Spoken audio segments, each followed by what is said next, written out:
All right, everyone. Welcome to Brave New North. I'm Sean Conway. Happy Saturday. Thanks for tuning in. We've got an amazing show lined up for you tonight. Before we get to that, I'll just remind you to hit subscribe, give us a like, hit the bell for notifications. We go live every Saturday, 8 p.m. Eastern Standard Time. First up, we have my good friend of everyone, John Smith. Joe? I'm doing well, Sean. I'm really happy to be here again on a Saturday night. I've got a shandy beside me, and I'm really raring to talk some good left-wing politics and get everybody riled up. That's exactly what I think we like to do here. We've had a couple of good ones. We're using a new platform now. I think this is the third week we've been doing it this way, and it seems to work.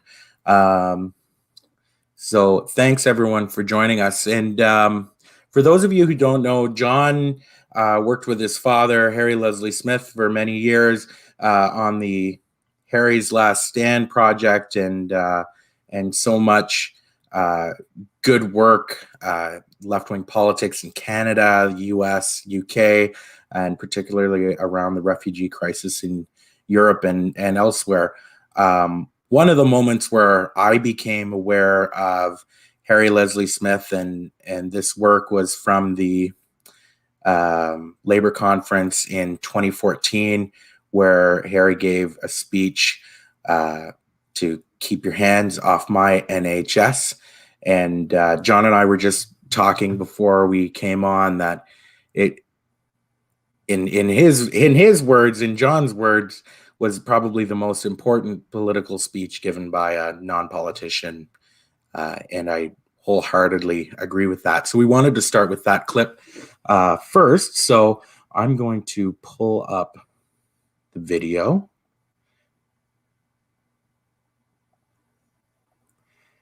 And let's see if we can get it.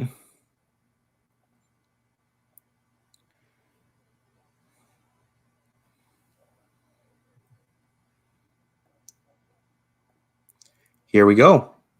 Is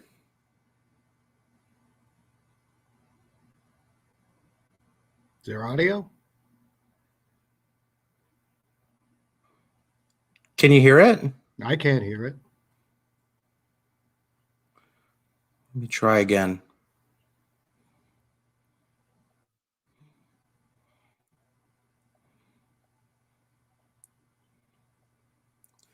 Let me try that again.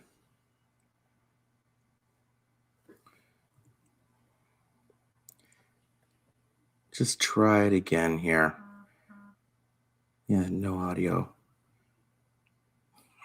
There's some good comments coming in. Share the screen.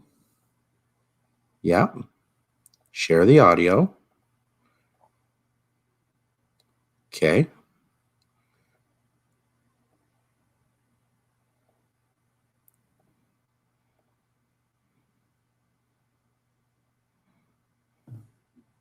Can you hear it now?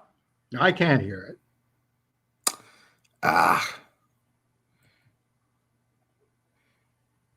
Damn be the technology. It's really unfortunate that didn't work. The guest from later on. Bothered boy, what's bothering me today? Hi everyone, here's what's bothering me today. No audio. And that's really unfortunate. I don't know what I could have done differently. I pressed the share audio button for all of the tech people. I mean, horribly. I mean, I think you did great, because I used to be, as I put in air quotes, in the business.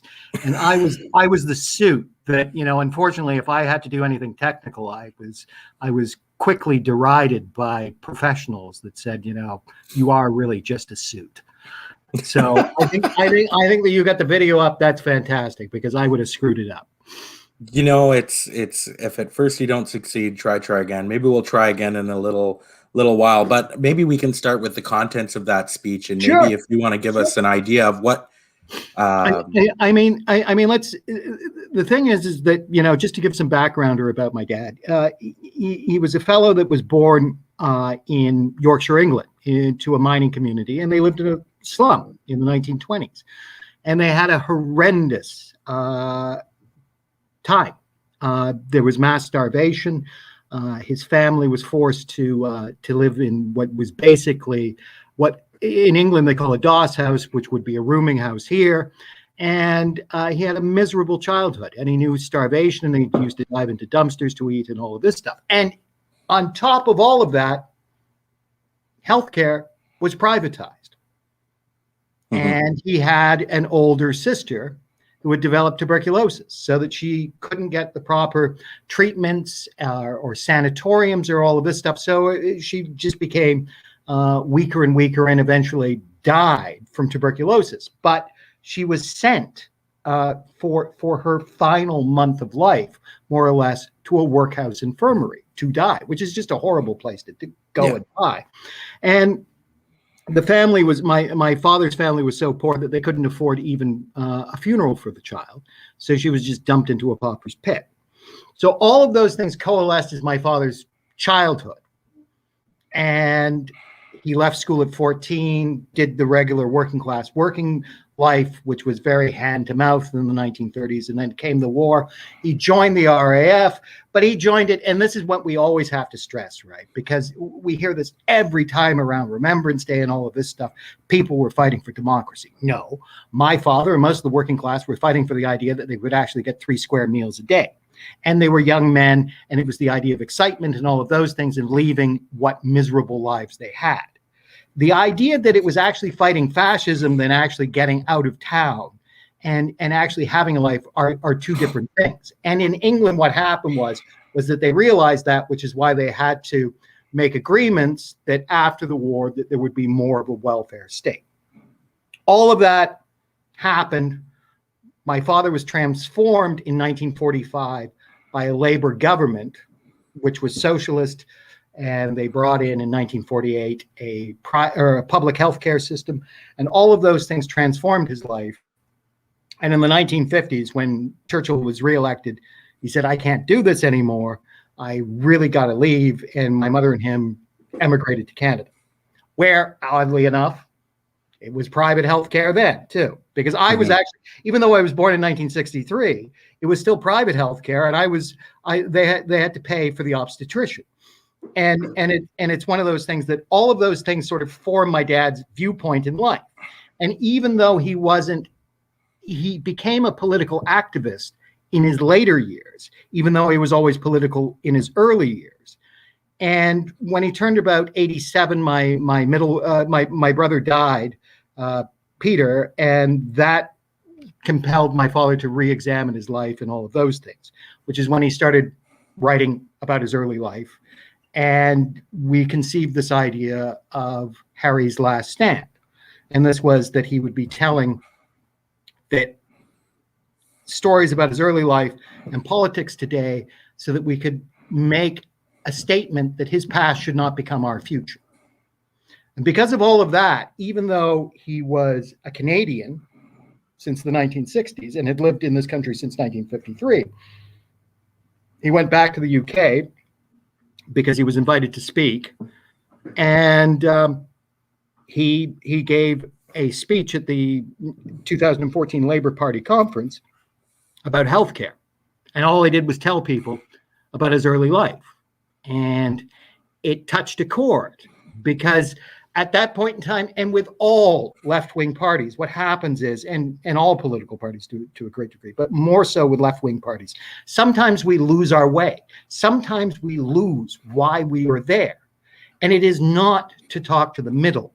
It is to energize and revolutionize the people that can bring us back into power, which are the working class, the struggling, those that remember the hard times. And everybody pretty well remembers the hard times. We just like to deny it. And because of all of those things, my father became front and center in that election campaign. Unfortunately, it wasn't won. But because of all of that, in that time period between 2014 and 2019, when he died, he wrote 5 books.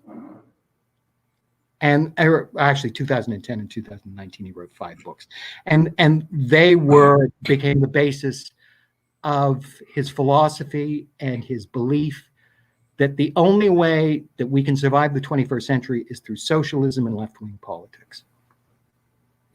Yeah, and the books are fantastic.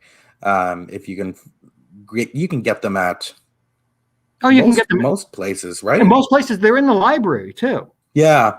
Right. So most libraries carry them, and if not, you can get them on interlibrary loan. You can get them downloaded and all of that stuff. And it's one of those things, like I said, that even if you're short of the ready and that sort of thing, you can just Google him, and online there are hundreds of his essays and his interviews and all of that stuff. So you just get a feel of who this man was, and he was a very ordinary man that lived through extraordinary times.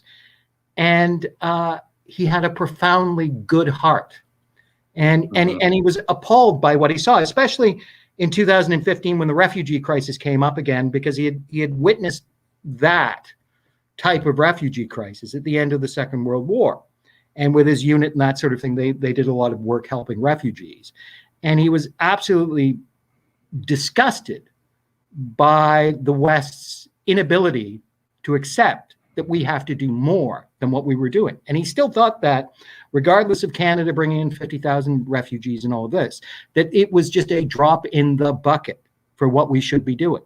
And that we have a moral responsibility, if we are going to sell arms and cause disturbance throughout the world, that we have to pay the full ticket for the refugees that causes, or economic disturbances with our corporations, et cetera, et cetera. Yeah, absolutely.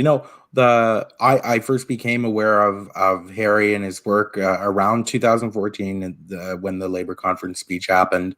But I didn't realize that you all were living in Canada. Yeah.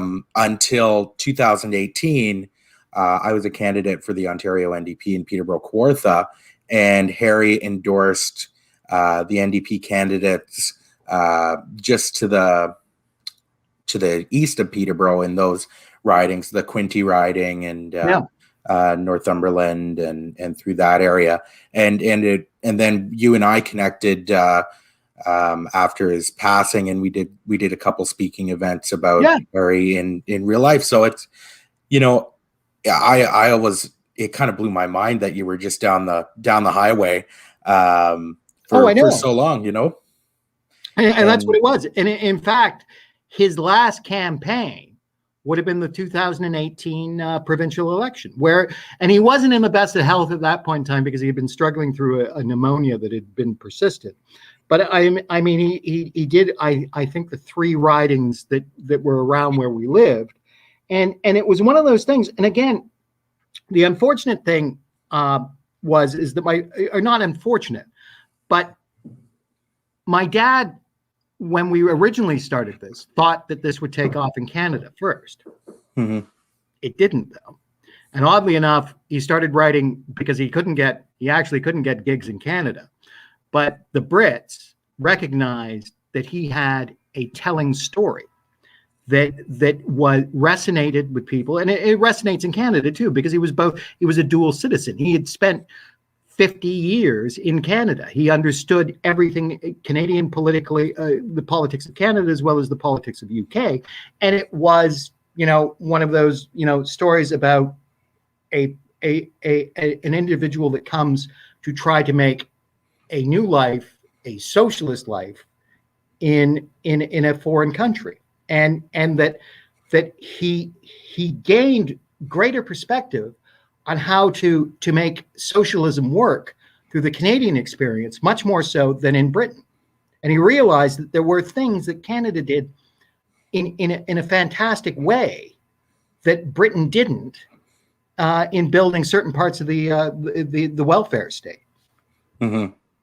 Yeah, I think it's always interesting to compare the UK system and Canada's system, and it's almost as if they're incomplete systems, I think, on both sides. And some things they do better, sometimes they don't do better.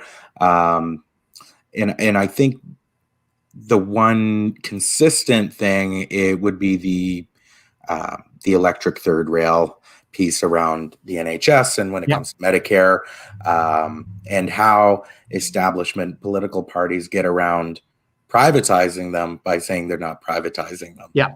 Oh, there's no question about that. And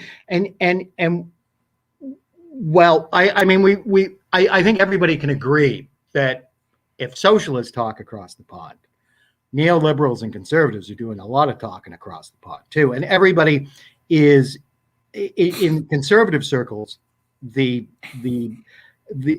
groups that are dealing with wanting to privatize healthcare are the same that want to privatize the NHS, that want to privatize our healthcare system, right? And it's all coming from the US, and it's coming from giant insurance firms and hospital corporations and that sort of thing that can smell a lot of money.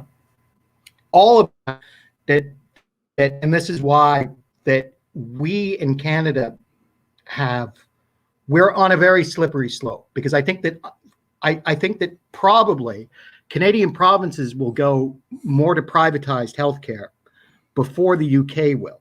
And we can already see it with Ford and the idea of privatizing eye surgery and all of these things. Mm-hmm. And also it's just the whole nature of the way we have allowed many corporations in the OHIP system. If you're a specialist, a cardiologist, or a cancer surgeon and that sort of thing, you can own your own corporation. And I mean, for example, I have a cardiologist. I used to have a cardiologist up in Peterborough, and it's a multi-million-dollar operation. Yeah. And he has a building that would make, hospitals salivate at the amount of money that he has been able to get invested by the Ontario government into his operation. Yeah. And that's what we have to be very careful about, because I remember mentioning this to people in England, and they're going, why isn't this done in the hospitals? I'm going, well, it should be done in the hospitals. But people have been able to find back doors where it's not called privatization, but it is privatization when your specialists become giant corporations. Yeah, absolutely. I think another way to illustrate that point and that chipping away of Medicare in Canada, it became really evident, I think, to regular people through COVID, is the administering of COVID-19 tests at Shoppers Drug Mart. Of course. That should be a huge red flag for people that, okay, we're going to disallow the public health units to operate mass asymptomatic testing, but we're going to allow Shoppers Drug Mart to do that, where Shoppers Drug Mart is making big money. Oh, of course, from doing testing.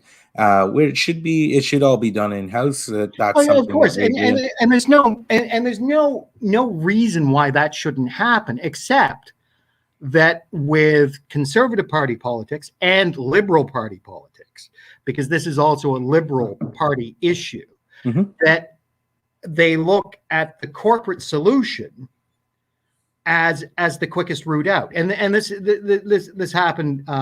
With the sense that what we've been trying to do, which is a British invention, which is PFI, which is where you look at infrastructure and you're going, we can't afford to upgrade that infrastructure, build new infrastructure. So we're going to have giant corporations loan us the money, and then we're going to pay it back 30 years down the road at an exorbitant interest rate, which is sort of like the government going to a payday lender rather than going, well, it's an amazing thing. We could still build this hospital, and we don't need private corporations to do it for us because interest rates are incredibly low. So we can borrow the money for a lower rate, except we might actually have to charge or tax our more affluent citizens a little bit more money every year on their income tax. And that's another device that's being used to privatize our healthcare system, and this is what also happened in the UK, and now they're finding that because when the UK instituted this, it was 25 years ago or 20 years ago under Tony Blair, that now these debts are coming due and they're becoming more and more expensive, rather than at that time actually making those taxpayers foot the bill as is the normal route of things, or should be the normal route of things. Yeah, absolutely. I think that's it. A lot of it comes down to lack of political will, and the lack of wanting to make chances. Or, it's hard for me to make. It's hard to think of what the excuse would be Well, not to do the right thing. I ultimate excuse is not that they're fearful. It's because in the end, I think that politicians and political parties that do this are looking at their main constituents aren't the ordinary people, but the business class and the top 10% of people that will actually profit from this personally. Mm-hmm. And this becomes a major problem. And again, and I've always said this, the major problem with politics today is, or one of the major problems is, most of our politicians are so divorced from the reality of ordinary people that the only people they have dinner with are hedge fund people or executives or professionals. So that the only time that they actually see somebody, they have any understanding of the ordinary struggles of people is when they get a survey or they get a memo from one of their parliamentary workers that says, like, this is what's going on in the ordinary world, but they have no relation to it. And this is the problem, because that's how populism becomes, and populism in the bad sense of the word, not in the good sense of a Tommy Douglas type of populism. This is how you get the populism of a Doug Ford that says, I really feel for you. I can say Valentine's instead of Valentine's, right? And then people go, well, he's like us. I'm going, he's not like you. He's worth $30 million, if not more. He has never in his life, even though you may see him put Miracle Whip on his cheesecake, he is not a guy that goes to the trailer park on the weekends to drink 50 beer and go fishing. And if he does, he's up at one of the multi-million-dollar Muskoka cottages where there is no Dream Whip. It is probably one of the worst cons ever. And yet he is able to infect politics with people going, well, he's got to be for us. He wants buck a beer. I'm going, no, he wants buck a beer so that he can't actually charge the 1% of this province a wealth tax to actually pay for schools, hospitals, roads, and proper infrastructure. Yeah, absolutely. I think next week I'm actually going to have a big discussion on populism with another individual named J.A. Smith, who has a show called The Popular Show with Alfie Brown and a few other folks.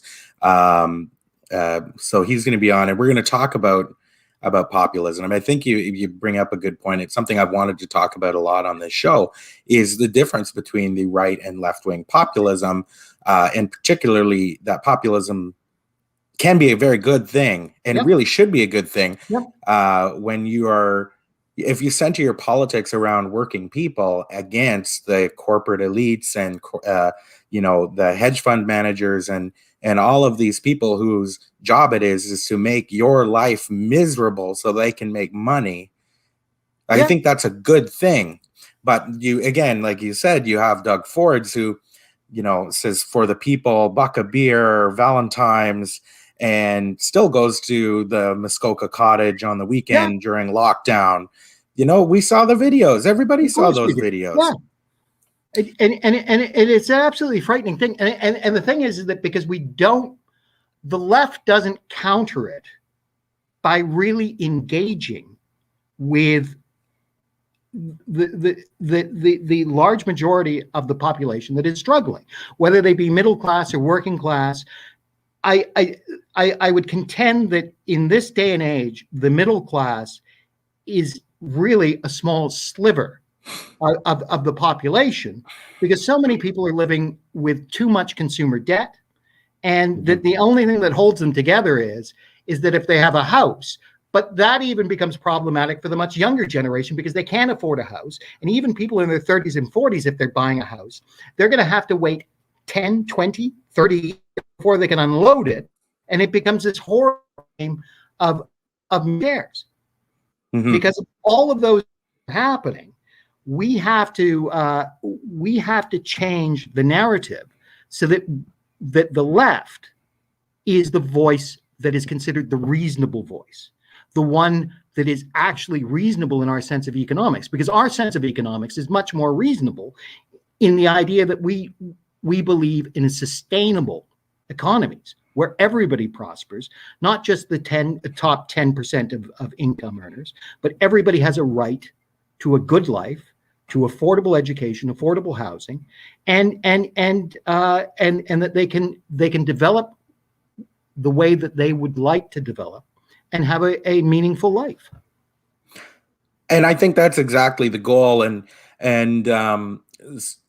one of the things that it reminds me of is the third way push in the 90s in the UK with New Labour, with the Liberal Party, and even to some extent the NDP in Canada, is this, and the Democrats in the United States, I think, are the prime example right now that the so-called left is the managerial class now. Yep. And it's not representative of working class issues, and it doesn't speak to working class issues. It doesn't speak to the benefit and improvement of material conditions for people. And it's focused on this feel-good politics. And it's not focused on what is needed by the people, for the people. And so the left loses ground to faux populists like Doug Ford. And I'll tell you, this is, I don't know if many people are aware, but you might be, Sean, of this guy in the UK. He was 99, and just when COVID was starting, he decided to walk 100 steps in his backyard, or 100 laps, or whatever it was. Major Tom. Yeah, or Captain Tom. Captain Tom. Yeah. And that it became this giant sensation. And in the UK, he was turned into this great heroic figure for, first of all, raising money for public health care, when public health care shouldn't be a charity, because public health care, it would be like raising money for your armed forces, right? You don't need to, because you consider it a national necessity that you have an army whose soldiers wear boots, and they were able to concoct this, and I, as I've been politely trying to say, because I respect what he was doing, et cetera, that it was a great Tory invention, that they took something. And I mean, I'm quite sure that Captain Tom was a Tory as well, but it's like they took something that was generally quite nice and said, this is our concept of nationhood. A old white man who was in the military is our concept of what a good Brit should be, that then spends his time raising money for a public institution rather than taxing the rich to pay for those services. And it became, and it's actually an interesting political dynamic, because somebody mentioned to me, my father gave a speech. My father talked about the need for funding that is taxed for public health care, and why my father didn't become that gigantic, and my father was quite popular and that sort of thing, why my father did not become that national, almost ridiculous symbol, was because he demanded people were taxed, whereas this one could be taken over by the center and the right wing because he was doing charitable work, which is it's an interesting dichotomy, because you have my father, the socialist, that says everybody has the right to public health care, nobody should beg for it, and it shouldn't be a charity. And then you have a man who did good work, that says, I'm going to walk around my backyard and I'm going to raise 35 million pounds for the NHS, which is what he happened to do. He didn't initially start out with that target figure. And then it became, well, that's what a hero does. And I'm going, no, what a hero does is a hero votes in governments that believe in taxation so that public health care is fully supported and funded by the taxpayer. Absolutely. I agree with that. You know, one of the conversations that I end up having with a lot of people working in NGOs or in advocacy positions is that, in my belief, that charity shouldn't exist. No, I agree. That it's a construct and a symptom of the neoliberal age of austerity, and that the existence of charity is a policy failure on the behalf of governments.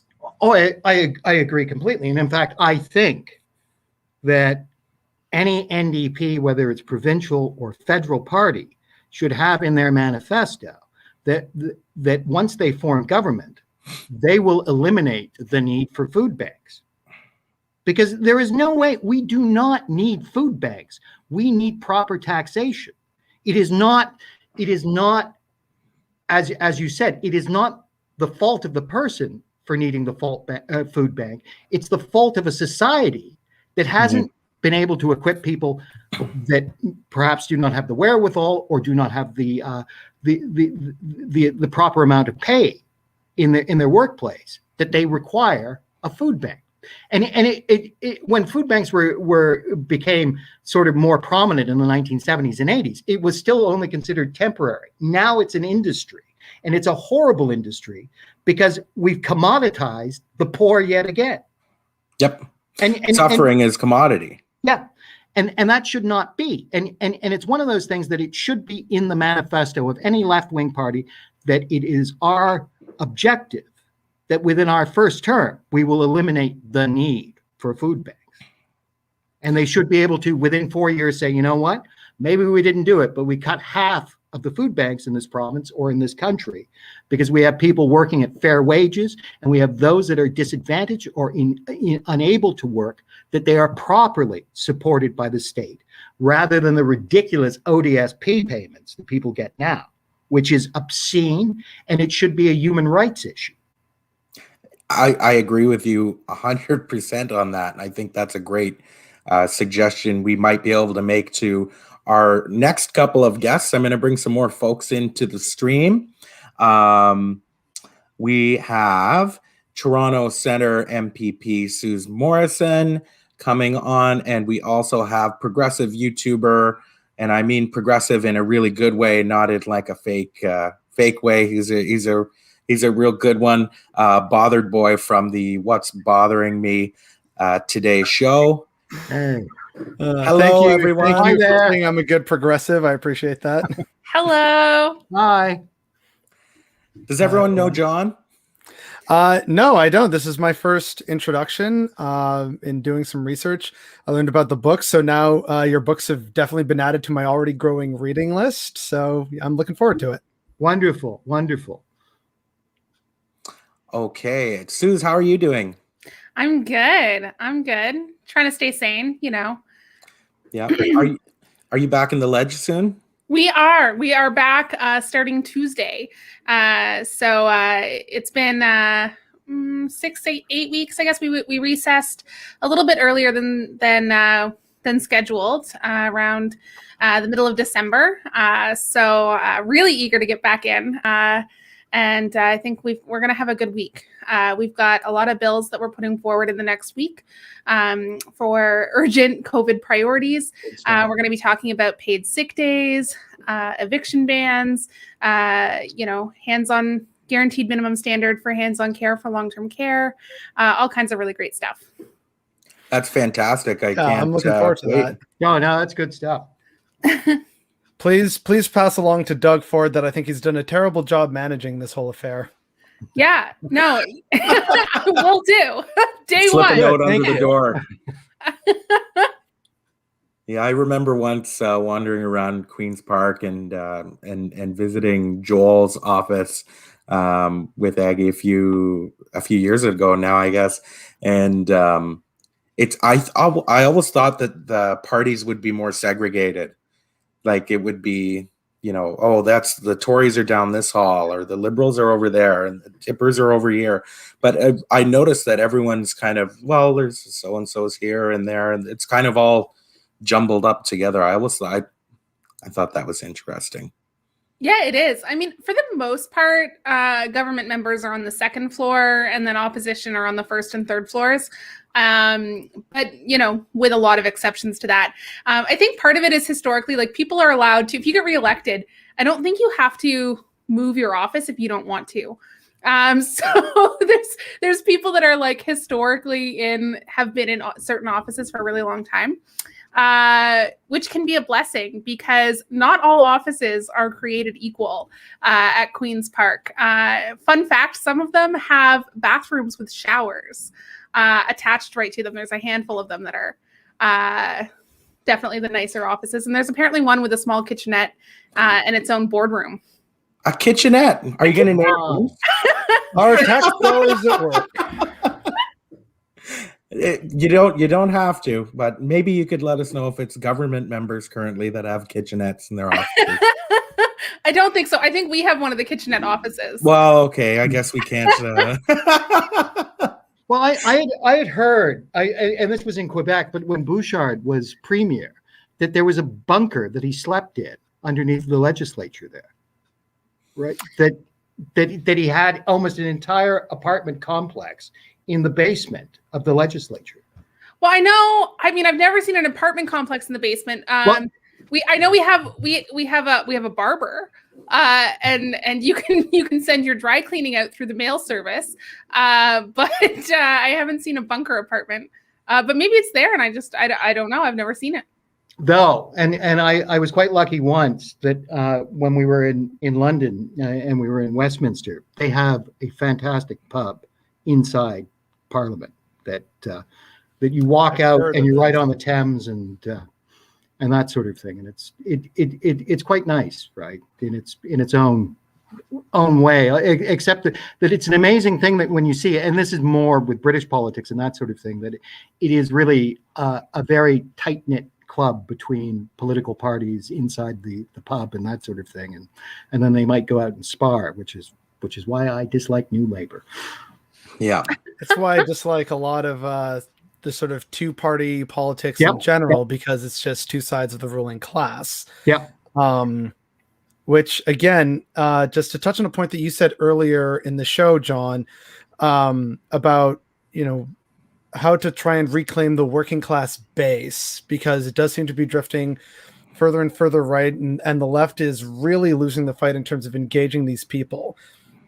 And you also talked a bit on populism, and I saw that it was so jarring during the election of Aaron O'Toole as Conservative leader, where there's the man, I can't remember his name right now, and he's the leader of Ontario Proud, talking all about, we're for the working class, and he's drinking one of the most expensive bottles of champagne that you can buy anywhere on the market. We in general, all of us here and everyone that I work with at my job, we have more in common with the rural working class than we ever will with the ruling class and the political elite. I agree. It's that simple. But just 100%. Seeing the champagne was just like, how do you say you're working class and yet here you are with like a $200 bottle of champagne? Well, it comes down to, like when people's entire identity is Tim Hortons cups and hockey, and you attempt to make that into politics, and I think that's what those folks do is it's a bait and a switch with feel good stories, and then but you have to hate immigrants. That's right. It would be much better off if we weren't paying for the immigrant and refugee crisis. And it is what I'm always amazed by. This is that the same arguments I can hear the same arguments in the UK by Conservative Party members that I will hear in Canada, and it's not because they've generated a unique ability to think the same. It's because they talk to the same people. They talk to the same issue groups, focus people that are driving their agendas, because they're all Conservative Party agendas are the same the world over, which is lower taxes, less government, more money for the entitled classes. And whatever which way they want to do that, it will always come down to wedge politics, which divide most people that are of actually decent thinking, and that they can be confused quickly by not being able to identify why they are wage poor, or why they cannot afford a house, or why they cannot seem to make their way in the type of economies that we now must exist in. Mm-hmm. And one of the most frightening things, and I'm hogging too much time, but one of the most frightening things that I saw this week was I had to get a CT scan in Trenton, and I took a cab back, and the cab driver is like straining to hear this AM radio station, and it is vile, horrific, right-wing radio from across the lake. He's listening to somebody screaming his support for Trump. And the taxi driver, he's a Canadian. He's originally from Nova Scotia. All of this stuff, he might have been 52 or something like that. And this guy swallows all of these things. He goes, Trump, he was just trying to drain the swamp. And I'm going, oh, sure thing, right? But it's sort of, and I've heard so many people in this country that, that I might bump into that will say, well, Trump did some bad things at the end, but he did some really good things. I go, what good things? Go, well, what about free trade? And this is a real conversation I had with a Canadian. He goes, free trade. I'm going, we are Canada. They are the U.S. If he did good things, he would have been doing it for the U.S. He wasn't doing it for Canadian trade. And it's this entire thing that feel or enough. There's a segment in our population that feels so disassociated from prosperity, from ever getting what they consider that good consumerist life, that they're angry. Mm-hmm. And a billionaire that won't pay his taxes, does horrible things, somehow they want to identify with that person who goes, yeah, he's speaking my lingo, because they're hoping some way. It's like every week when people buy the Lotto Max, it's this idea that they go, if I support that type of right-wing politics, maybe good fortunes will happen to me, like I can win the lottery. It's insane. It is totally beyond reason, but this is what seems to be driving. I mean, for me, it's almost like a level of cognitive dissonance that we have never seen. I have friends in the States, and I was talking to a group of folks that I know through. I do racing, so I travel down through the States sometime for autocross, and so I was talking to a group of guys in a group chat online once, and this one guy, he was going through talking about how awful it was down in the States, and how he had to go to the hospital for something earlier in the year, and it cost him $7,000 out of pocket. He'd recently lost his job. He was waiting on a stimulus check, was running completely out of money, and was really excited to be moving to Canada for a new job. And then, later in the conversation, the conversation shifts to Trump. And, and at first I'm thinking, someone I'm politically aligned with. They understand issues with not having, health insurance, issues with unemployment, issues with all of these things. And he starts going off the deep end about, how great Trump is and repeating all of his talking points. And I couldn't understand how to connect the two things. Like, how do you make someone marry their own lived experience to the social systems that are actively oppressing them, and supporting the social systems that are putting them in the situation that they're in? Like you'd think that there would be some level of understanding there, but I just can't grapple with the level of cognitive dissonance. But I think on the left, we really need to grapple with how do we insulate our communities from this? It's already happening north of the border. We'd be naive to think that it's not. And I think it's really dangerous to look to the South and say, it's not that bad here. It is that bad here. Mm-hmm. It's not hard to find folks with that same level of cognitive dissonance. And I think that we need to get creative about how we're insulating ourselves from that. If I can offer a few thoughts on this, again, I don't have any evidence to support this, but just to try and give people an idea for where some of these Americans are coming from in terms of how there's that, seemingly logical disconnect between these policies are bad, but I like Trump. Because for them, due to his branding, there's a clear separation between Trump and the ruling class of politicians who, whether you're a QAnon conspirator and you think it's all part of the deep state and they're demon invaders, or if you just think these people don't recognize, recognize my problems or are part of my class or show any solidarity. And that's accurate.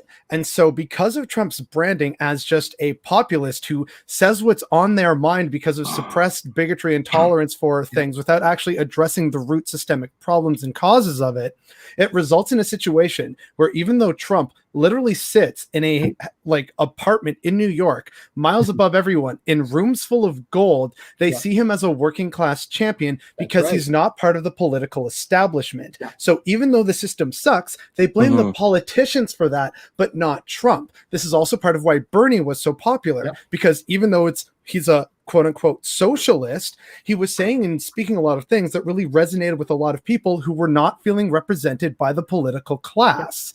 That's why there's that disconnect, and why you can have so many Americans who admittedly are not racist. There are plenty of Trump supporters who are not racist, are not, in favor of a lot of terrible policies that hurt people. The problem is that they are okay, or they will tolerate that if it means getting their guy, Trump, the populist, into power so that they think that he will do the things that they expect him and want him to do. That is the core of the problem in terms of how you get that rational disconnect. It's why you can still have, and people I still see are puzzled by this, this is why you still have minorities and Latinos and Black people who vote Republican and love Trump. One of the senior members of the Proud Boys in America is Enrique Tarrio. He's a Latino. And yet most Proud Boys and the Republicans that they love to support are very much against the rights of Latinos. There's that disconnect because they are loyal to Trump. It is a cult mentality, and they see him as outside of the political establishment. That's why that disconnect, or we think it's a disconnect, but that's how they view it. And that's the interesting thing, which is how the Ford brothers became such a dynamic powerhouse in Ontario. Unfortunately, yes. And it is, and it defies my sense of reason that those two would even have been allowed to become dog catchers in a small town, let alone mayor, and then the other brother premier, because they absolutely epitomize the worst form of politicians, because they are inept except at manipulation. That is their only genius, is their ability to manipulate. But once they've manipulated people, they don't know what to do. And all they do is they let everything collapse, which is why you're finding this COVID strategy is so haphazard. It is so corrupt. It is so broken down. And it will get worse because they really Ford and his government have no clear strategy out of this. Yeah. I think the only piece of that I would challenge is, someone who has to get up every day and walk into the legislature and look Doug Ford in the face and try not to throw my shoes at him. Yeah, you poor woman. I respect you. Yes, I do too. I'm not sure he's inept. I think he's cruel. I think he's cruel. And I think he's motivated by different motivations. Okay, I think I will share. Yeah. I think they're quite smart in some of the things that they do, but they're not in the interest of the general public. It's always in the interest of their developer donors and the millionaires and billionaires that stand to benefit from their taxation policies. And it leaves whole communities behind. I mean, they do quite a bit in secrecy, in the back room, in the central office of the premier's office, in really smart, very clever ways. And I think The only reason they haven't gone away with so much of it is because we have such a fierce official opposition here in Ontario. And we don't let them get away with anything. No. And have gotten quite good at it. But I would, he is quite smart, honestly. But, I would replace ineptness with cruelty. I will concede that. I think cruelty is a much better term for it. Yeah. There is one thing I would like to add on to what Susie said about being an effective opposition. Again, yes, correct. However, this touches on something that I think is a problem that's tangentially related to politics, but it involves the media, because I see in the media a lot of the time, they don't actually cover what the NDP is saying or doing or proposing in response. And sometimes they go out of their way to talk to the practically non-existent Liberal Party and Del Duca. Oh, that's not responsible to anyone in terms of having an informed democracy. So how can we start to fight against that when your own media that is supposed to inform you is not adequately informing you? I don't know what the solution is, but I know, it grinds my gears when I read an article that's, on something that we've been fighting the good fight on, and I don't want to call it any, specific outlets. We maintain relationships with all of them, but, it's incredibly frustrating when you've worked really hard on a file, and a journalist will go to the minister and then go to a Liberal and then go to Mike Schreiner. They'll talk to the Greens before they talk to the official opposition, and I've been in that situation where we're the only party not represented in an article that we've really led the fight on. I'm aware. I've read some of these articles.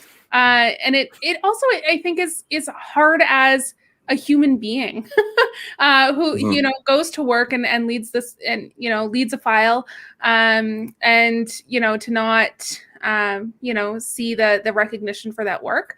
I think, as New Democrats, we struggle with that, historically, as Liberals so often want to, take credit for the work of New Democrats and pass that off as their win and build up their brand based on the things that New Democrats fought for and won. And always having to remind folks that, no, we enjoy these things because New Democrats fought for them. We have social medicine because New Democrats fought for it. I remember so many other things. When I gave that talk, Sean, up in Peterborough 2 years ago, I remember talking to Joel about this and saying that I thought, because I do a lot of work in the UK, that what the NDP needs is a momentum type movement with inside it, like the Corbynite momentum movement that actually was able in its initial period to gain a certain amount of traction and popularity so that they could short circuit the media. Now, it failed ultimately, but the point was it did energize the base and the youth to become more supportive of Labour under Corbyn. Now, once Corbyn went and momentum was basically gutted and that sort of thing, it became a redundant procedure because you can't Keir Starmer's tapioca, so it's very hard. Yeah, to anything. I think, I think a movement like that is important. But I think, to Suze's point, I think creating the left media ecosystem in Ontario is really, really important.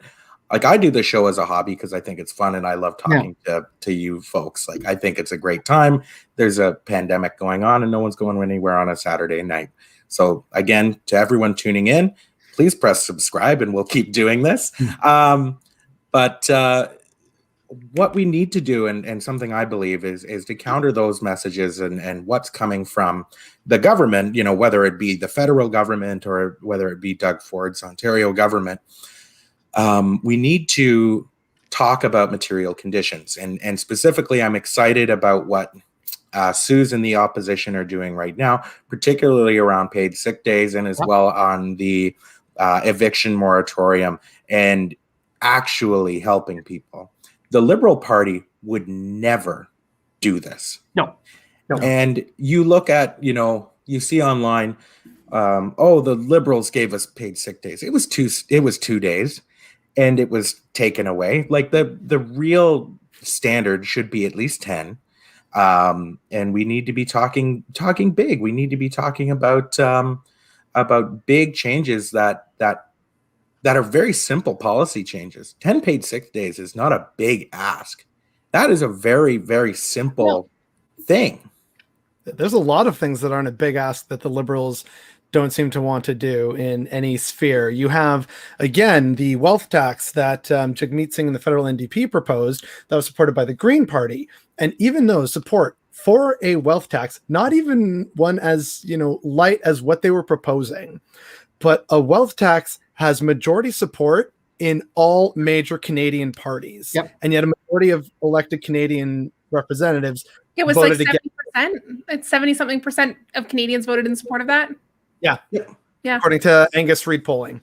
And the majority of federal parties decided not to do that. That is not the consent of the governed. That is not representative democracy. No. That is power in politics. And so in terms of trying to address things like that, and John, you brought up a good point about getting young people to vote. Weirdly enough, one of the best things that the NDP has done under Jagmeet Singh is be more active on TikTok, social media, and the Among Us stream that also showed like international solidarity with AOC and other famous leftists. That was brilliant because then you had a bunch of publications that don't normally talk about politics, let alone Canadian left-wing politics. We're suddenly talking about, the orange team. No. And so if we can continue to do that and get more young people to vote and engage them on their terms and in their spaces, that may be the way we can finally start to get the youth vote energized. Like, heck, I don't know, make politics a game, because a lot of us love playing games. That's how we unwind.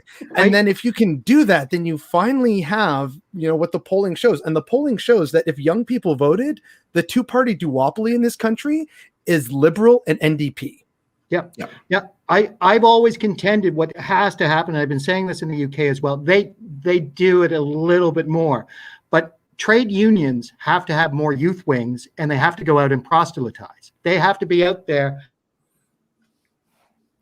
like they were in the 1930s, in places where people were not receptive to trade unions and actually proselytize again. They have to start talking to people about why we need fair wages for everyone. That we shouldn't be lowering our expectations, but everybody's expectations should be for a living wage.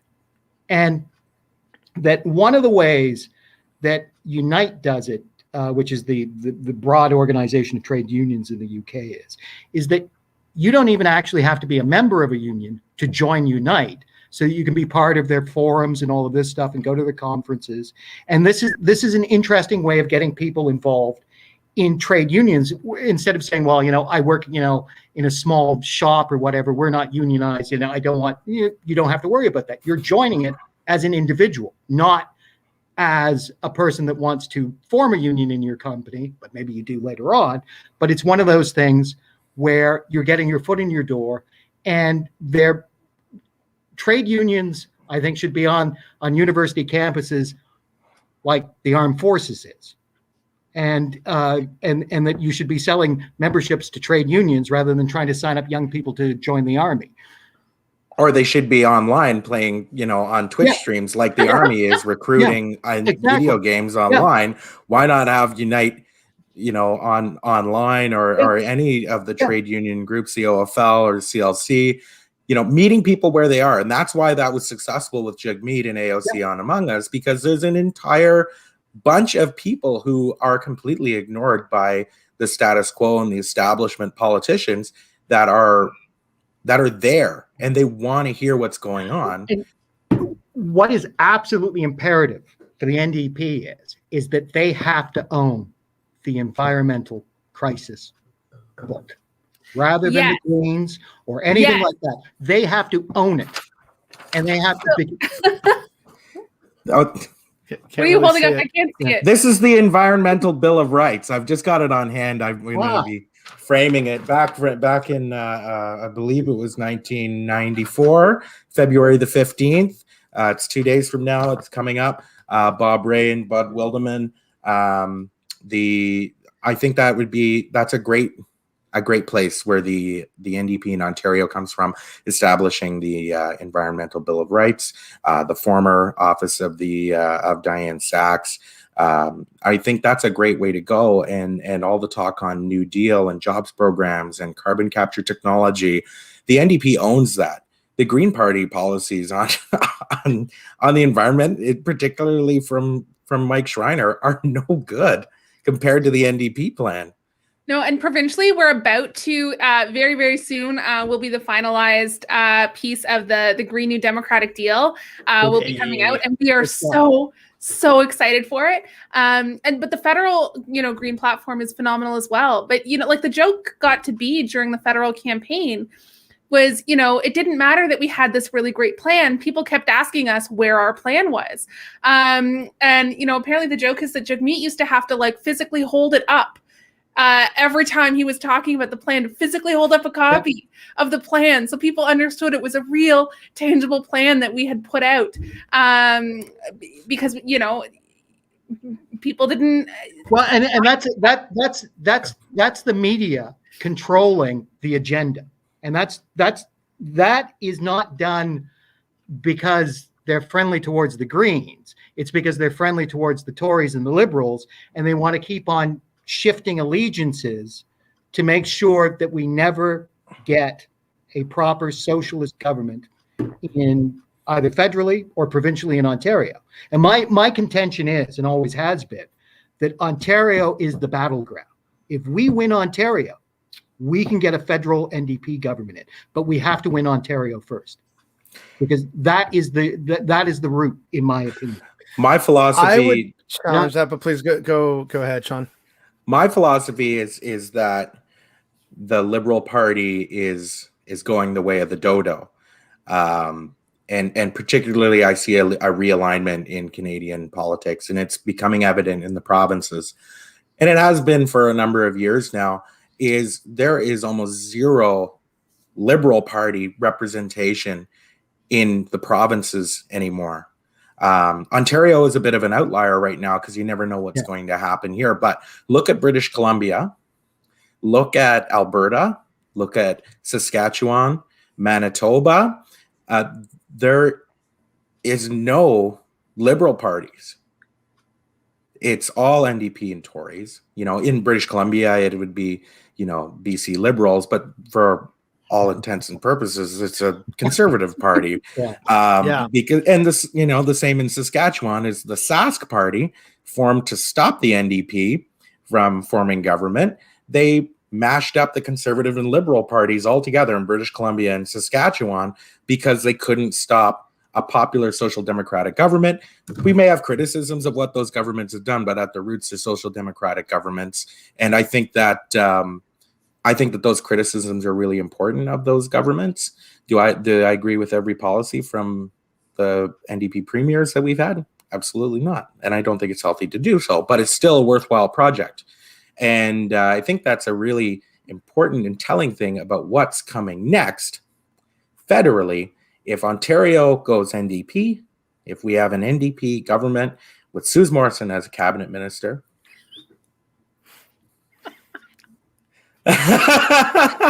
never make me a cabinet minister. I'll never have time to walk my dog or go racing. But that's what your assistants are for. Yeah. Find out why they have. But there is one thing though. I know we're talking about Ontario as the battleground, and I don't disagree. However, for me, another key battleground is just the prairies in general, because Saskatchewan was, after all, the birthplace of the forerunner of the NDP, the CCF. There's a sort of movement afoot to make farmers socialist again. Oh, I've seen those t-shirts. Yeah, they're great t-shirts. I want one. Future birthday or Christmas gift idea. But that, again, if you can get the prairies, which would then, it would be a way of addressing two things. One, Western and prairie alienation that they feel from Ottawa and the East, which dominates a lot of the economy and has a lot of the population. That helps redress that. And then if you also have these socialist governments that can help transform the prairies away from the oil and gas sector, but still keeping people employed in good, well-paying, proper jobs, that then gives them impetus to still look forward and engage continuously with those progressive politics, which then gives a truly broad national appeal. Because the way our system is currently set up, The Liberals just have to win Greater Toronto, Greater Montreal, the Lower Mainland, and a handful of seats in the Atlantic, and they have a majority. Yeah. That is not a fair representative system. It is not representative of all of Canada. If you can get the broad swaths and the two very distinct corners of Canada that are the prairies and Ontario, and if you can also get BC and Quebec, that is the vast majority of the country. No offense to the Maritimes. I'd love to see them part of that too, but that's kind of where a lot of the population and the economic activity is happening. And if the NDP can win that, then that is the true sort of path to victory for the federal battleground. And I just really want to also quickly touch on something that John said much earlier in the stream before I got on, which was the commodification of the poor, which is a brilliant term. Thank you so much for that. I'm going to use that from now on, if you don't mind. My dad that came up with the term, though. Yeah, well, then your dad is brilliant and a man ahead of his time. And I think that could be a good way to sort of start to chip away at the shells of ideology that grip liberal and conservative voters. Because one of the things I've started saying whenever people say, oh, but conservatives are better with the economy, or the economy is doing so well in American stuff, I just immediately say, oh, so how much did your paycheck rise? Yeah. Oh, you didn't get a raise? Well, the economy is doing so well. I thought that meant that we all do better. Where's your new car? Your new house? You don't have it? Why not? And a lot of people can't really have an answer to that, because then they either just say, oh, well, no, that's like unfair because of blah, blah, blah, or they'll just say, well, no, the economy is doing great, and then the wealth will trickle down, which is a whole conversation for another time. But finding questions and ins for these sort of mantras that people just repeat to themselves, like lower taxes, I stand with Trudeau, like actually sort of say, okay, why? And then follow up on that and actually try and get in there and start to make people question things a little more, and you may see some success in some places. So one of my biggest pet peeves is that fundamentally we measure the success of our economy with the wrong metrics. Yes. When people say our economy is doing well, what they mean is the stock market is doing well. Yep. The TSX is doing well. Yep. The billionaires are getting richer. They are doing well.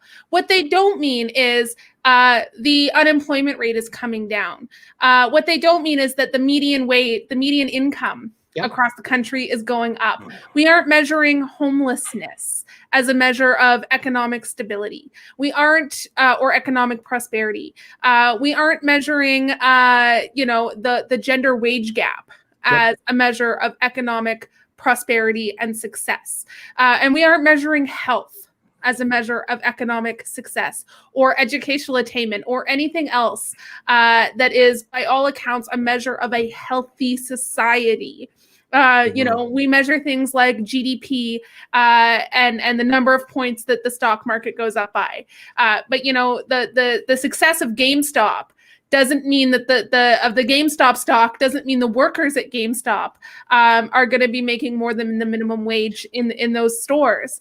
There's no direct line correlation to the workers benefiting just because we measure the wrong things fundamentally. What is probably one of the biggest cons, and this is how people started to, the ordinary people started to go, oh, the stock market's really important, was that people started tying their retirements to RSPs rather than proper funded pension plans. So, and they will get the same return regardless. It is, and people go, well, I've invested so much in the stock market. I'm going, you're get the same return, right? I said, you are not the player, right?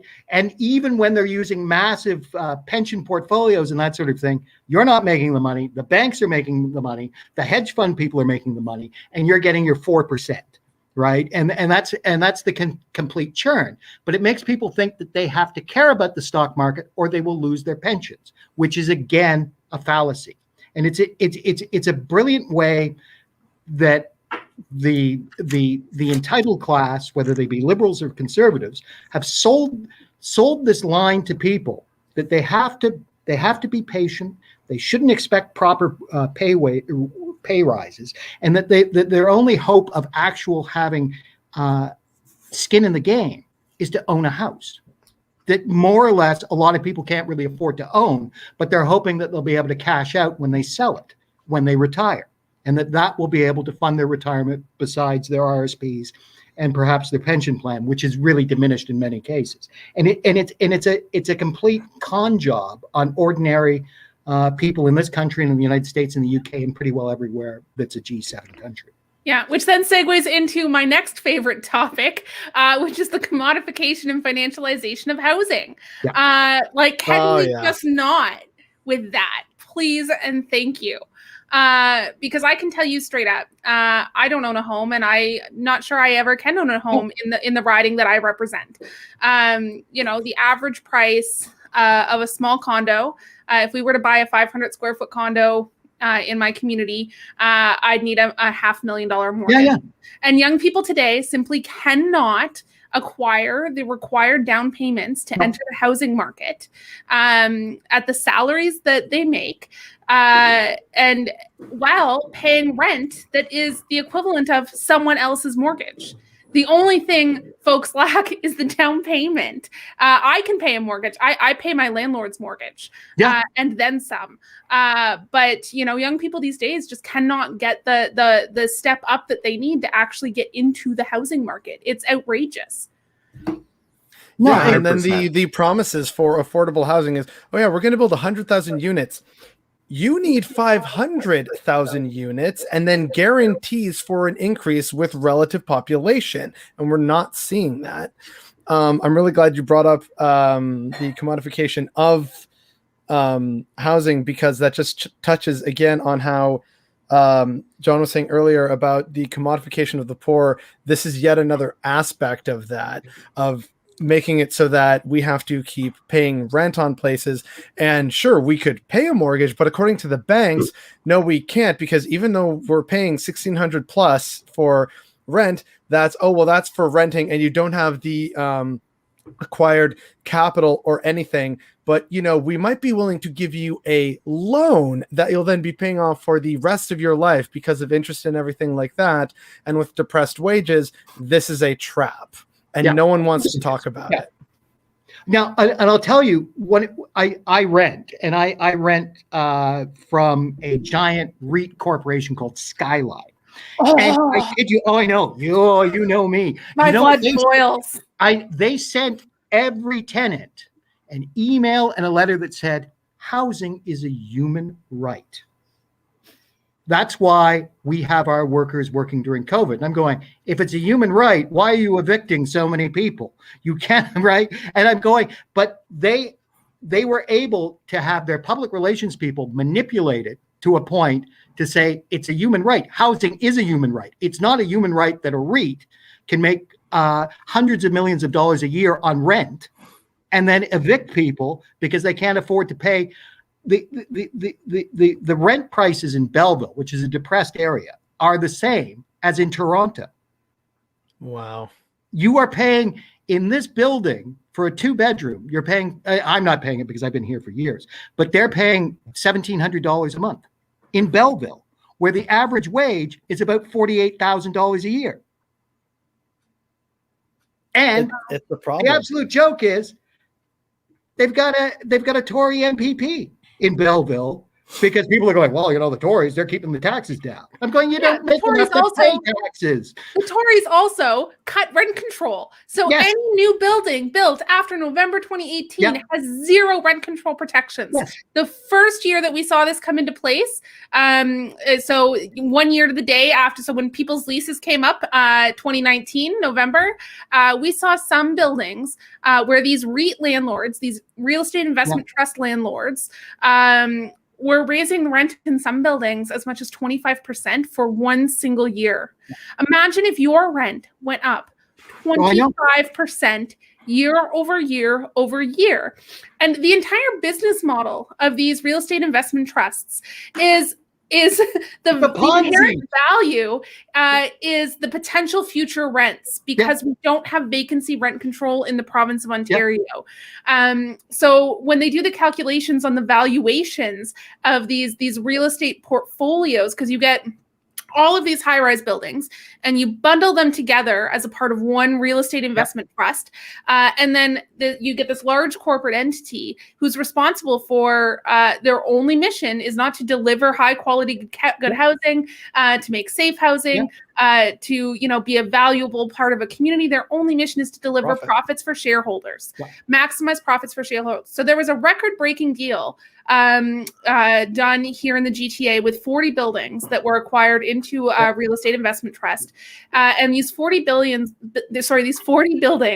were valued at 2 billion, or is it 40?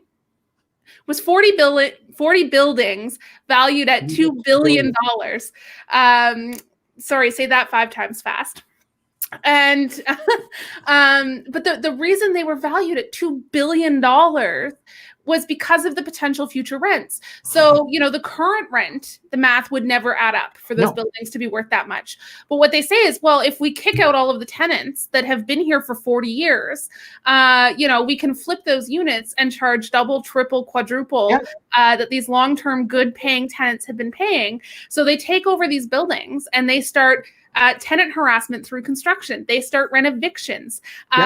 They will try to buy you out. You'll get your landlord that'll come to you and be like, hey, we'll give you $10,000 if you move out tomorrow, no questions asked. And people will take that money, sign the deal, and then when they go to look for an apartment, realize they could never afford the market rate, that they have just given up an apartment that is hundreds of dollars a month less than what the current market rate is. And that is the entire business model of these real estate investment trusts, is to drive up the price of housing in a market and benefit from it by kicking out long-term tenants. And that's why we need vacancy rent control in Ontario. Of course. And it is only a New Democrat government that will give you vacancy control. I agree. People are fooling themselves if they think the Liberal government will ever give us meaningful rent control. And this is why I just say, I think you'd be better at running my channel than I am. Like, I'm bothered by stuff every day. I think you and your little rants, like, that's perfect. If I ever go on vacation, I'm just going to hand it over to you. Suze's rants on the internet. Yeah. Suze's sizzling takes. There you go. You're welcome. That actually would work out very well.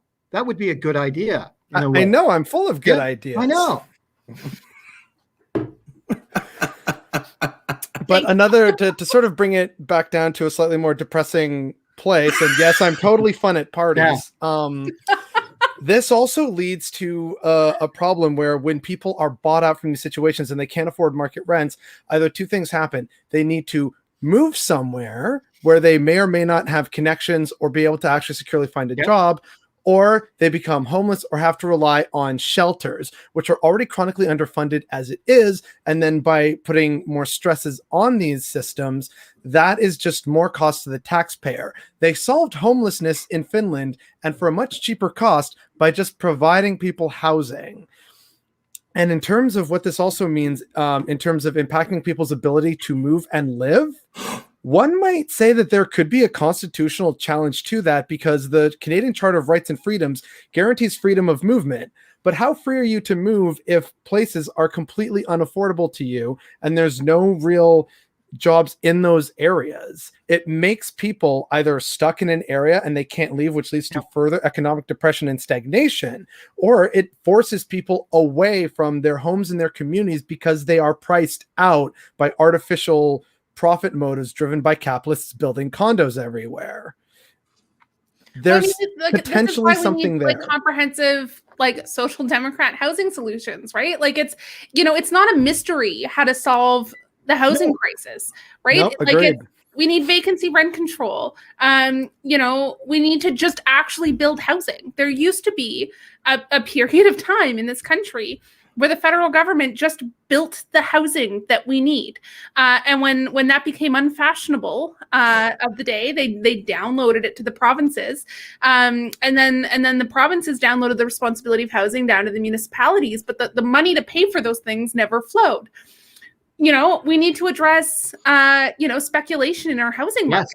In downtown Toronto, you can look into our skyline and you can see lights are out on whole rows of floors, where investors have come in and bought out a whole floor of a new condo build.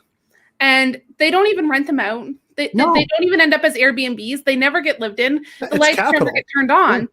They treat our housing market like a stock market because they know that they can buy out a whole floor and sell it 5-10 years later, make millions of dollars, and it's a safer investment than the stock market, quite frankly. You know, the conservatives like to talk about, well, we have a supply problem. No, we don't have a supply problem. We have a hoarding problem in terms of how the economic upper classes, you know, and it's not to say that, you know, well, there's some international, you know, purchasing happening here. It's domestic as well, right? Like it's, you know, don't let them, you know, don't pander to, you know, the racist sentiments that get caught up in this.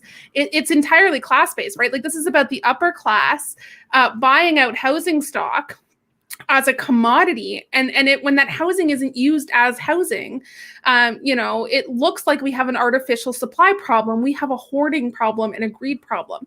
So you know, we need to get the speculation out of our housing market. And you can do that in two ways. You can put a speculation tax in place, and you can put a vacancy tax in place. If you are sitting on empty housing in the province of Ontario, you should be paying for that. You know, and then we need to address the dark money that's coming in, because they're like the very fact that our housing market is being used to launder money is also artificially driving the prices up. You know, when you can come into our housing market with, you know, $2 million in cash in a duffel bag and buy property and, you know, cloud that purchase through systems like beneficial ownership. And being able to hide, you know, the true identity of who's purchasing these properties in cash, you know, and the fact that there are actors in the system that allow that to happen. You know, there's really interesting data and reports out there that explain how big of a problem this is. Get all of those, you know, false pressures out of our system. And then watch and I promise you, you know, market rents will come down and will stabilize at affordable rates once we get those, you know, bad actors and financialized pressures out of the system. But it's not some big mystery how to fix the housing crisis. Oh, agreed. Also, I want to add another thing we could do to help control housing prices is we could do what they've done in Barcelona, which is, if there's a apartment or a condo that is left vacant for too long, they literally seize it and give it to people in need of housing. Yeah, which is really making the capitalists mad. Which, I mean, that's what this mug is for. It's for drinking their tears. We can take over the bridle path, guys. Have you driven through the bridle path lately? Oh, it's insane. It's empty. It's empty. Yeah. They're all boarded up, condemnable mansions. Like it looks like driving through a ghost town these days. They're just vacant. Take over. Seize the means of production, comrades. Let's go. Sounds like a squat then, right? I'm sending squatters there. Because I used to always love that in London, England, that you would find radical revolutionaries that would be able to find lovely mansions that somehow were vacant for the season because the family had moved to the south of France, and then they would take it over, and it would be cool, right? It would be fantastic things, because they used to always seem to find the perfect rich millionaire's house who was a terrible human being all at the same time, right? So yeah, there's definitely something to be said for the European left and how much more energized and active it is in terms of squatters movements. The way the French will protest at the drop of a hat if you even look at their pensions wrong. Like, I respect the French for that. There's definitely more movements in Europe, I guess because they have that longer history. But I just kind of wish we had some of that here in Canada, some of that same energy for these problems that, as Suze pointed out, we know how to fix them. Yeah. We just need actual leadership. And what we have to do, and honestly, we have to ensure this time that when an NDP, whether it's provincially or federally, comes into power, that they institute proportional representation immediately. Because otherwise it will be a one-term kick at the can for the NDP before the powers that be try to move them out like they always do with progressive labor movements in the United Kingdom or anywhere else, because it is too dangerous to capital to suddenly go, you want to be fair with people and give them proper wages and affordable housing and affordable education and take out the profit motive even in our own medical system, because we have that encroaching privatization within public health care now, and it will get worse. Sadly. And it will not, it has been with the Liberals and the Tories a slow march towards a US-based healthcare system. And people, because they have insurance at their work, somehow don't realize that if they're not working in that corporation or they retire, they will no longer have those benefits like they did while they were working.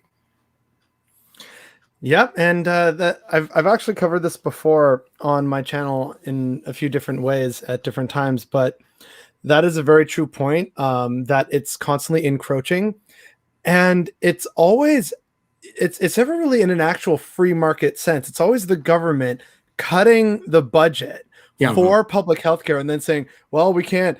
Look, see, there's not enough money to go around. So now we have to look at the free market, and we're going to give them a ton of benefits and help get them started with taxpayer money. But we're not going to do the same for the public healthcare system.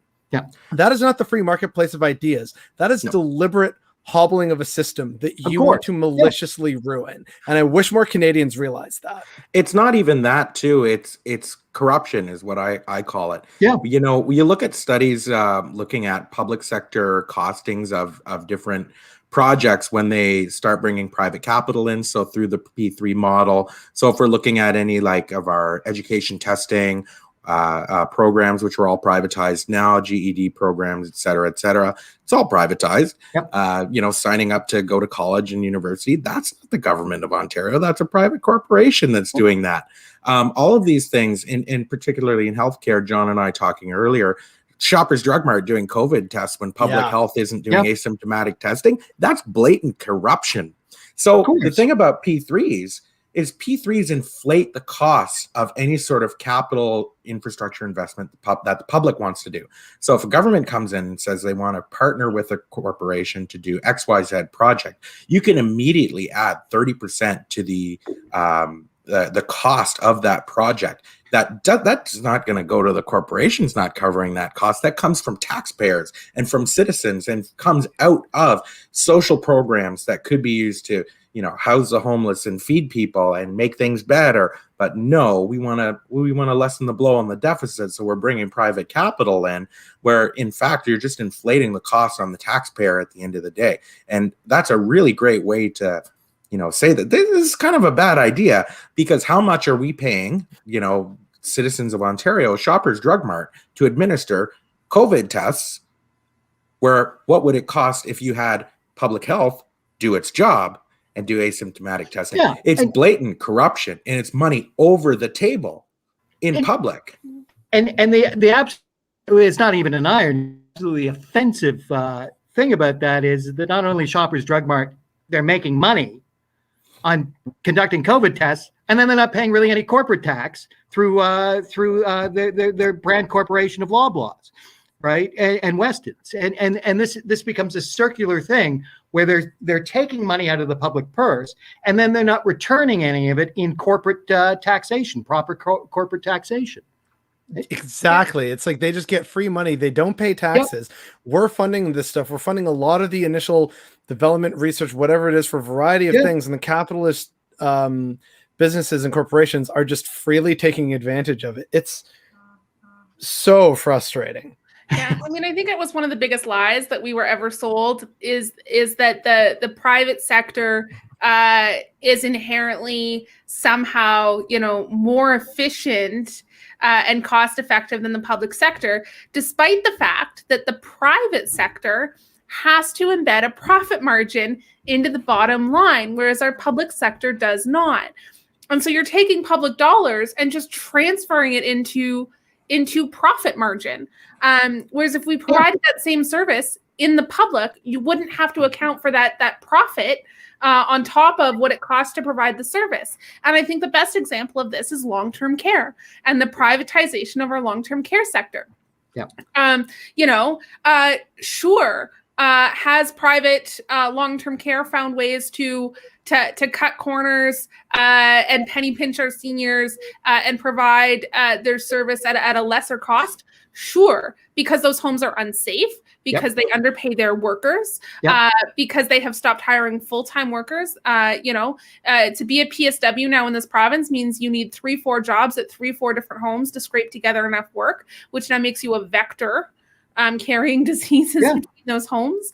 It is an absolute abomination what has happened in our long-term care homes over the last year. Yeah. Absolute abomination. And there are people, Mike Harris, former Premier Mike Harris included, profiteering from this mess. And this is where we cannot disconnect the money and the power that flows into politics at all levels. But, from my perspective, we're talking about the provincial level, to have been the premier who oversaw the privatization of long-term care, led the privatization of long-term care, to then exit that career and enter into a job as the chairman of Chartwell, one of the largest for-profit care providers in the province, where he makes one of the most profitable too. He makes hundreds of thousands of dollars a year just to chair that board, on top of whatever shareholder profit he's making, through his options or whatever. But the ethics are mind-blowing, that we think that there's not an ethical mechanism to stop that from happening. It just blows my mind. And Chartwell is sitting there, they're profiteering over this whole thing. What amazes me is if a government was doing that rather than a company, the outrage from the public would be absolutely enormous. That if it could be said that it was provincially run long-term care homes or wherever were so horribly corrupt that they could allow such a death rate, the public would be outraged and they would vote out that government. But because it's somehow a private concern, they go, well, I guess they have to make a profit. And it's sort of, we sort of disassociated ourselves from the sheer criminality that we have commoditized the poor, housing, and being elderly. That we are just widgets in the profit-making motives of the 1%. And as long as that is contained and we accept that and don't vote against that by voting for, in this province and in this country, an NDP government, and in other places, left-wing governments, we are going to be stuck with very horrible situations that will make what happened under COVID seem like they were mild in comparison, which is what frightens me the most. Is that the public outrage is not sufficient for the absolute devastation that happened to innocent, vulnerable, elderly people in this province, that whose only crime was that they didn't have enough money to actually pay for the long-term care homes that would save their lives because they were rich enough that they knew that then there would be issues. But when they're just ordinary people using their pensions to try to get, some type of retirement because they are no longer capable of taking care of themselves or they want that type of lifestyle, they were totally discarded and abandoned. And I'm even more disgusted by the media treating this as not what it is, because this is like endless 9/11s in our province. And it should be treated as if it was a traffic fatality that keeps on happening and we can stop it. That's a great analogy. That we have not been able to break through to our media. And again, and I think that this is why, this is my and it's just a gut feeling that whether it's the media or liberal or conservative politicians, none of these people are personally affected by COVID because they are protected by wealth. So that they don't have their parents in an extended care where their parents are in three elderly people in a room sort of thing, that if their parents are in, like Doug Ford's mother-in-law is in a long-term care home, that the money that they are paying to keep them in there is going to protect them, whereas ordinary people do not have that money to be protected by having proper safeguards around them to keep them safe from COVID. And that's the crime, because that's us ordinary people that will be forever the cannon fodder of the profiteers. And that's got to stop. And the only way we can stop that, again, is through an NDP government. Well, then, I guess that brings us to the question of how do we then get this message out to more people, convince more people to vote for an NDP government, either provincially or federally? And how do we get young people to vote? How do we help get, like, we know these things and these policy positions. How do we get more people to become aware of this and become angry about it and want to do something about it and vote these, red and blue parties out of power? What does our roadmap towards that goal look like? That is, in my opinion, we have to become more populist than the populace. We have to start using our connections within the entertainment field, that if you are a left-wing entertainer, you have to be out there on the hustings.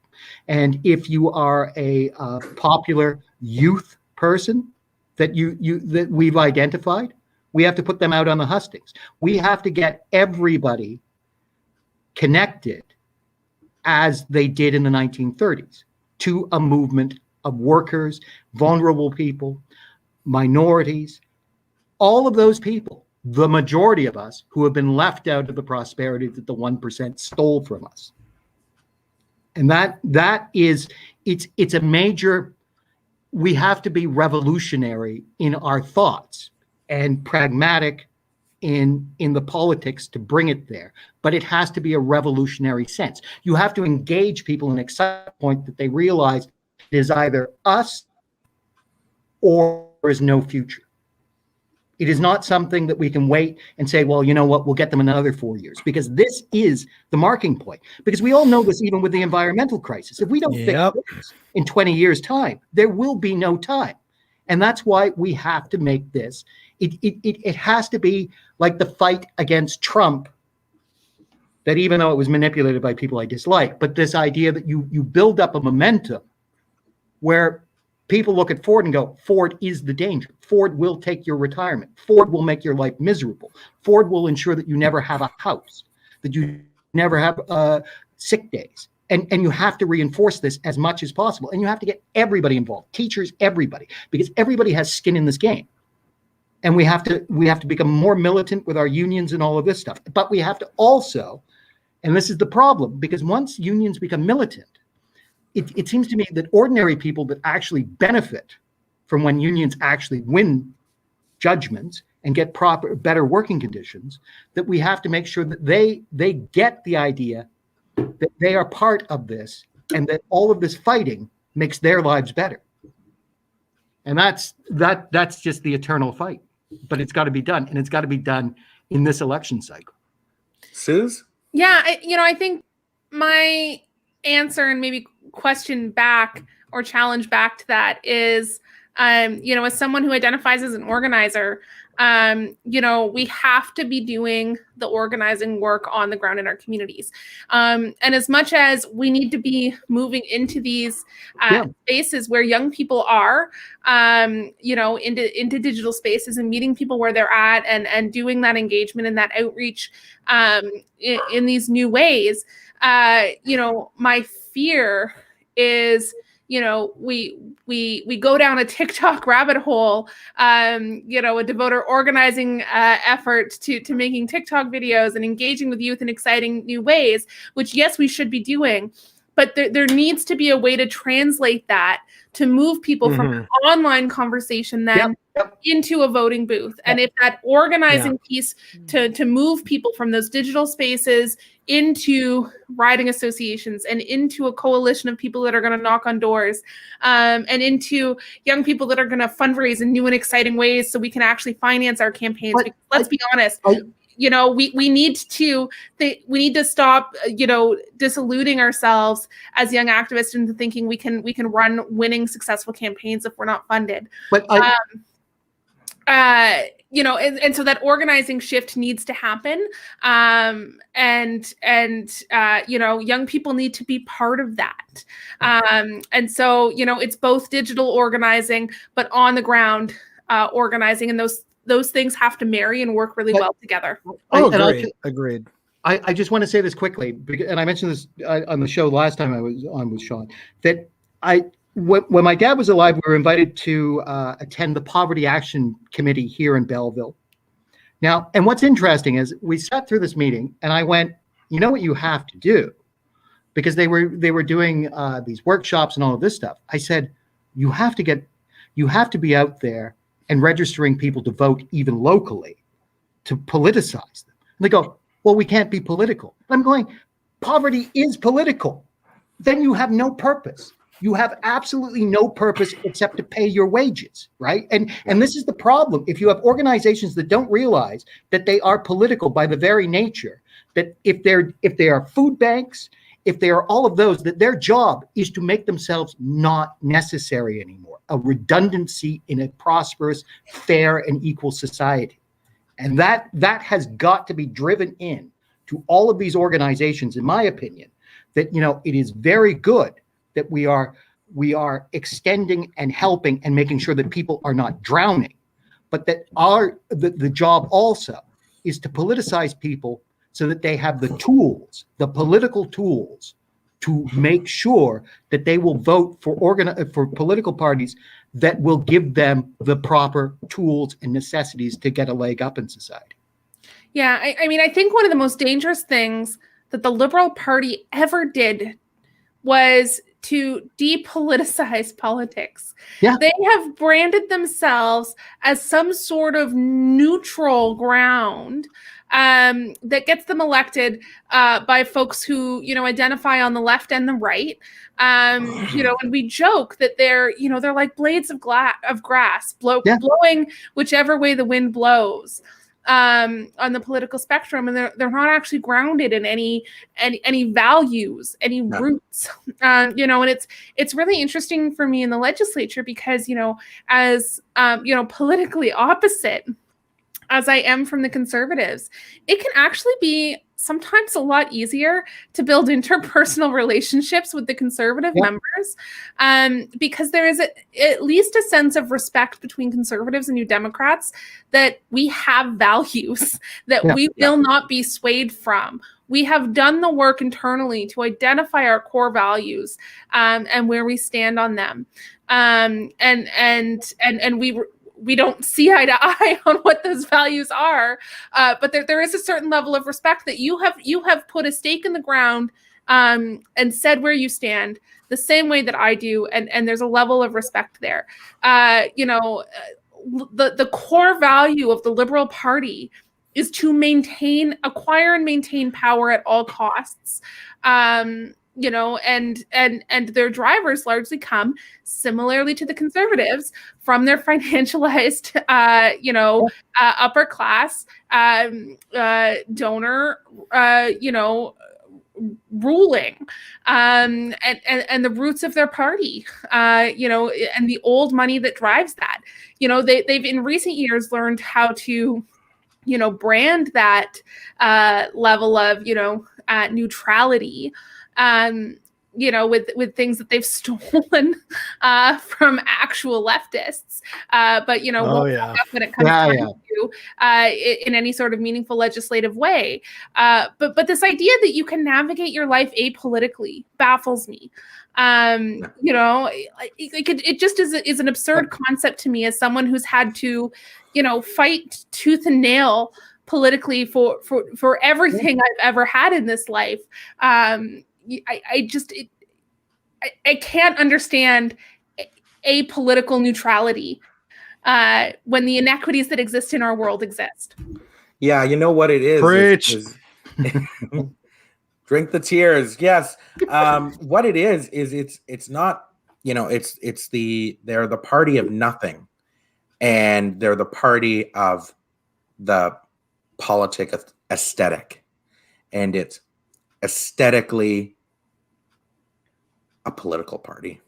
But really, there's no underlying values of what the Liberal Party of Canada or the Liberal Party of Ontario is. It's void. It's a void. And this is why I believe that liberalism is on the way out in the Canadian sense of what the Liberal Party is. You know, looking at BC and Alberta, and Manitoba, Saskatchewan, the Liberal parties are becoming irrelevant. And I believe it's a lot to do with what Suze mentioned about the relationship between Tories and New Democrats. We know what our values are. And people that look at New Democrats, they look at Tories, they roughly know what it's all about. But they see Team Red, it's Justin Trudeau, it's Stephen Del Duca. These people are inconsequential humans, and their policies are nothing. The only good thing in, coming on 7 years of Liberal government was a Canada Child Tax benefit. That's one policy. The legalization of marijuana, but that was also imperfect, and depending who you ask, good or bad, but that's like the other thing that people would probably remember off the top of their head. Yeah. But I also think that there are social policies that are inevitable because the public demands them. Yeah. And we need to stop giving Liberals credit for the policies the public forced them into. And I think same-sex marriage is the same one. The Liberal Party of Canada was in power when same-sex marriage was legalized. They did not drive that change.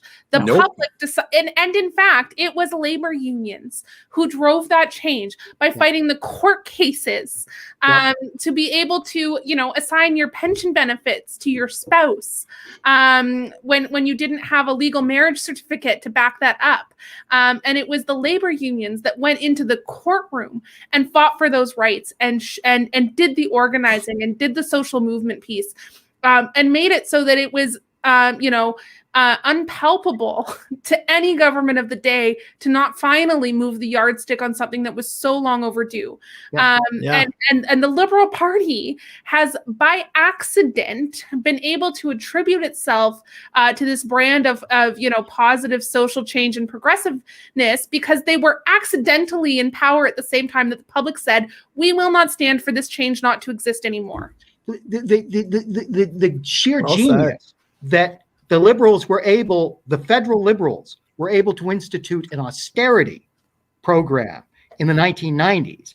That then, and I mean, all Mike Harris did was he goes, I love this austerity because I wanted a reason to destroy the social construct of Ontario as a welfare state. But it was the liberals that lit that fuse, and they were able with Martin and Chrétien to do far more harm than a Tory government could have done by cutting transfer payments and instituting an austerity program where it was like most people didn't identify that it was the Fed's transfer payments that allowed conservative provincial government to institute austerity programs across the country. Yeah, to actually add to that, another thing that I just try and ask people to sort of make them pause and think about the current system and how a lot of people vote is we have been voting for the same two parties for decades. Yes. And things have gotten worse under both. What makes them think by swapping to the next party, whether it's Team Red or Team Blue, is going to change anything? It's not. That's why, as Suze pointed out, actual direct grassroots movements and organizing is so important, and why it's labor unions actually doing a lot of the footwork on so many of these issues in terms of the environment, marriage rights, allowing for the prevention of discrimination against LGBTQ people. Labor unions have been at the forefront of that battle, which is why so many capitalists always try and reduce the power of unions and the working class, because they know that if they can break that, then no one has the organizational base and structure to adequately fight back against them. And so again, it's, oh, well, you know what? The liberals and the conservatives have allowed these terrible organizations and corporations to do what they've wanted for literal decades now. It's time for a change. There's more than two colors. Let's do something. No, you're absolutely right. And I think I saw a little bit up in the chat, someone had talked about, this concept of apathy and people feeling like, why should I engage politically? Because nothing has ever changed. But liberal and conservative governments, their success depends on apathy. Yeah. That people at the bottom don't, stand up and stand in their power in a voting booth to say change is possible, change for the better is possible. And we need to do that organizing work on the ground to give people hope, to overcome that apathy and vote for something and stop voting against things. Yeah. Because that's how we end up with liberal governments, is people vote against the Tories in so many of our communities, and they look at overly simplified polling data and they think, well, the NDP can never win in my community, so I guess I'll vote Liberal. And the truth is, in so many of our ridings, they are ridings that will never, ever go conservative. And it's usually a two-horse race between a Liberal and a New Democrat. But people, because of fear of the broader narrative around conservatives, vote Liberal as the neutral option that's the lesser of two evils, not realizing they could have strong New Democrats representing them in their ridings. And it just breaks my heart that our electoral politics has become so broken because of these these drivers and all of this negative influence. And this is why on the ground organizing is so important, because at the end of the day, elections aren't won on polling data. It's not won on how many likes you get on Twitter. It's one knocking on doors, engaging in real conversations in your community, and doing that grassroots organizing work. We win at the doors. And so we need, especially young people, go and get involved in your local riding associations. That is the first place to start. Go and learn, be little baby organizers. We love you. Come to us. Learn to knock on doors, learn to phone bank, learn to fundraise, and engage on all of these issues. At the end of the day, we win elections by having really impactful conversations about policy, one-on-one with people at their doorsteps where they are. We go to them and we have those conversations. And if we're not doing that organizing work, then yes, people aren't going to have hope and they're going to feel apathetic. And liberals and conservatives don't have to do the work the same way that we do, because they get voted on out of fear. Yeah, and I want to touch on what Bothered Boy was talking about earlier, and the question he asked is how you bring those people in, and good points from John and good points from Suze. What I would add is to have fun at what you do. Yeah, and Yep. You have to have fun. You look at the success of just the Twitch things with AOC and Jigmeet. Those are hugely popular and successful things. Was it hard policy and organizing? Not really. Playing video games, but it's fun and it's making human, and it's a human connection, and it's people doing fun, stupid stuff, which is how you connect with people. People like to have a good time. People like to eat. People like to have fun. People like to do things. Suze is absolutely right. On the doors is how you win elections. Mm-hmm. The Riverdale method is tried and true. It works. Peter Tabbins. Just watch Peter Tabbins one weekend. Yeah. Watch what he does Saturday and Sunday. Peter Tabbins is a perfect example. The Riverdale method. I love him. Absolutely works. Love him. We stand Peter Tabbins. We stand him. 1,000%.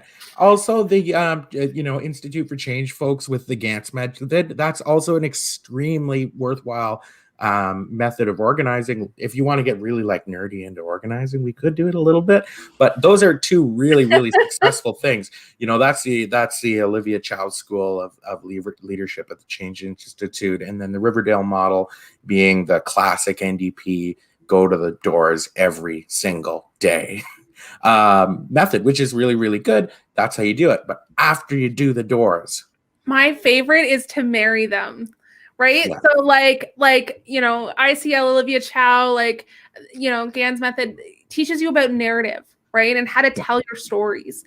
Right. And when you take your stories, and you marry them to your door knocking strategy, and it makes it more fun because you're going out in the community and relating people at not on a policy level but at a story level, in a way that impacts them and is memorable, right? And when you marry those two organizing strategies together, that's where magic happens. Absolutely. So it's so important to do those things, like old school organizing, getting out on the doors, but the people that you're putting to work for you to win an election have to have a good time and have to have fun. You have to make it fun, whether you're the candidate, whether you're the organizer, whether you're, the poll cat or the captain leading, whatever. You need to make the experience an experience that's positive, it's exciting, and it's something new, and they're learning and they're meeting people who are interesting and cool, and they believe the same things, because what you're doing when you're organizing to win, you're building a community to lead. And it's so important. I agree. I think one of the major problems, and this is a systemic problem, is that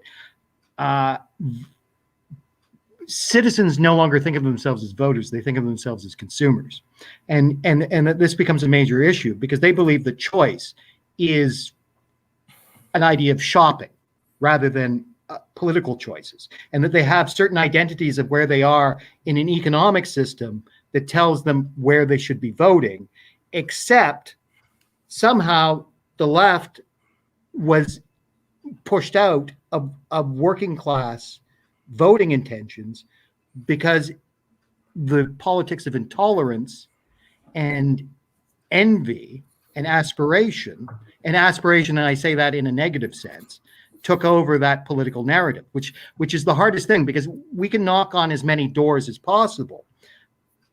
But when people are infected by a politics that tells them that it's people on benefits that are making them less prosperous, rather than the 1% that aren't paying the taxes, or it's the new refugee family that moved into the halfway house, and all of those things, that it becomes a very long struggle. And I saw this in the UK, where you would spend a lot of time with Corbyn, who I think is great and brilliant and could have changed the landscape of Britain. And that because the media and the political forces that were in play were creating negative spaces for the left. And that's the biggest problem that we're having too, to engage people, is that we're having to fight that vacuum of negativity created by the center and the right, and also the media. Because let's face it, when we talk about the media, it's not like a free press anymore. It's a press owned by conglomerates that have an agenda, which is not necessarily to provide a system that is fair to everyone. And so that this is always the thing that we're mindful of. And a lot of this will come through, not all of it, but engaging younger people and perhaps even middle-aged people with somebody's going for a drink. Bye, Sean. Right, with engaging them with a new narrative that we have to own. And like I said, whether that has to be the environment, but it has to be so many different things. And it's like all of us here are excited by politics because we understand that politics is the way that we change things. And for so many people, their engagement with politics is every 4 years. And that's the problem, right? And that they think more about consumer choices than about political choices on a daily basis. And this has got to change. And again, it's one of those things that, because society was shifted this way for a variety of reasons, it becomes our toughest battle, is to win the hearts and minds of people, to tell them that you don't have to diminish your life. You are entitled to a good, meaningful life that is prosperous. and make them really believe it, because I don't think a lot of people believe it, and they think that they will always be in this rut, and there's a form of vengeance politics too, where they go, well, if I'm voting for the Tories, that means that other people aren't going to do as well as me either, right? And it's just a horrible vicious cycle that we're in. Can we all take a moment, not to minimize any of the amazing things that just were said, but to truly appreciate Sean's home office background? Oh, yes. And how incredibly on brand that is. Like, did you do this on your own? Was Aggie involved in this? Like I'm pretty sure your books are color coordinated. This is like next level branding, and I love it. You're still muted, my friend. Okay, they're not color coordinated. I have them sorted by size. It is a futon. This doubles not only as my office, but it's also our guest room. It's I just built it. This used to be the nursery, but we needed a bigger room for the kids. So I've moved back in here. And me and Aggie, we painted, and we've got some nice art up on the walls, and it's a really nice office setup. So thanks everyone in the chat for commenting. It was a team effort, and it worked out really, really well. Speaking of chat, someone in chat, I think their name is Jesse, they keep saying, Susie, be sure to tell Horvath to start having press conferences on the front lawn of LTC. The media will cover that. So maybe, I don't know, but it's like possibly worth passing along, because to sort of touch on what John was saying, optics are definitely a thing that can help get people noticed or help draw attention to something, whether it's, a stream, an event. It could also circle back to making things fun again, like having some kind of we're working with local organizers to hand out PPE and supplies and food to people, like just something, right? Yeah, no, I absolutely agree. I know Dolly Begum, one of our members out in Scarborough, has been doing a really great job at that. I know she's been out, basically on the front lines of some of the long-term care homes in her riding. And Scarborough has been hit exceptionally hard in terms of long-term care. I know our local members are doing a fantastic job getting out there to support frontline workers. I do think, it's also hard to grapple with how to do, the same level of, physical public things. In COVID, particularly those of us that are in ridings that are, much more hard hit than others. It's a hard thing to weigh when we're making decisions about, do we go to this protest that's happening in our community, and what's the public health risk there, right? Agreed. It's a wild time to be in, but yeah. I'll tell you one thing that I've noticed, which I think is fantastic about the provincial NDP caucus. It is, in my opinion, very young, and that's like, and I think it's just fantastic, because you're going, this is it's much more engaging than you're going, oh, this person's been in politics for 40 years or whatever. But you're seeing a very young, engaged caucus that comes from diverse backgrounds, but all with the skills that are needed to form a good government. And I think that is really one exciting thing, because if you look at, well, the Liberals really don't have a caucus at the moment, but if you look at if you look at the Tories, right? If you look at the Tories, right, it is like you're looking at it. They just look. You're looking at 80 guys that look like Rick Nichols. Exactly. You're looking at people like, this is the worst, conference of used car salesmen. Right. And people, that are trying to peddle you Amway. Right. It is just an absolute frightening thing to watch news conferences, because you're going, if you showed it to anybody else, they would go, and you are the largest economy in Canada as a province, and these people are the government? Because they don't look like they're seriously ready for even like our town council here in Belleville. And that was their appeal, I think, that sold them. But it gets rather tiring if you see them every day on a press conference and you're going, these people, if they were actually thrown real questions by the press, would collapse like bowling pins. Yeah, and I mean their version of youth, let's not forget, on their bench is, folks the likes of, Sam Oosterhoff. I was going to say that name. Okay, yeah. Who will actually forever be the youngest person ever elected in Ontario until we lower the voting age, because he was elected at all of 18. I don't even think he was 18 when he was nominated. But that's obviously, not the direction we need to be going in either. I mean, we're talking about, just because he's, young and can say he brings a fresh perspective doesn't mean he's also not a social conservative who doesn't think women should have the right to choose. That is such the fresh perspective is privatization. I know. That's like the new level. You can't be a fresh voice when you're echoing, the words of generations past. There's nothing young and fresh and progressive about, not thinking women should have a right to choose. Well, I think it was their version of Freaky Friday, right? And he was just sort of like the impact of all former Tory. If he lifts the mask off, it's actually Margaret Thatcher. So, okay.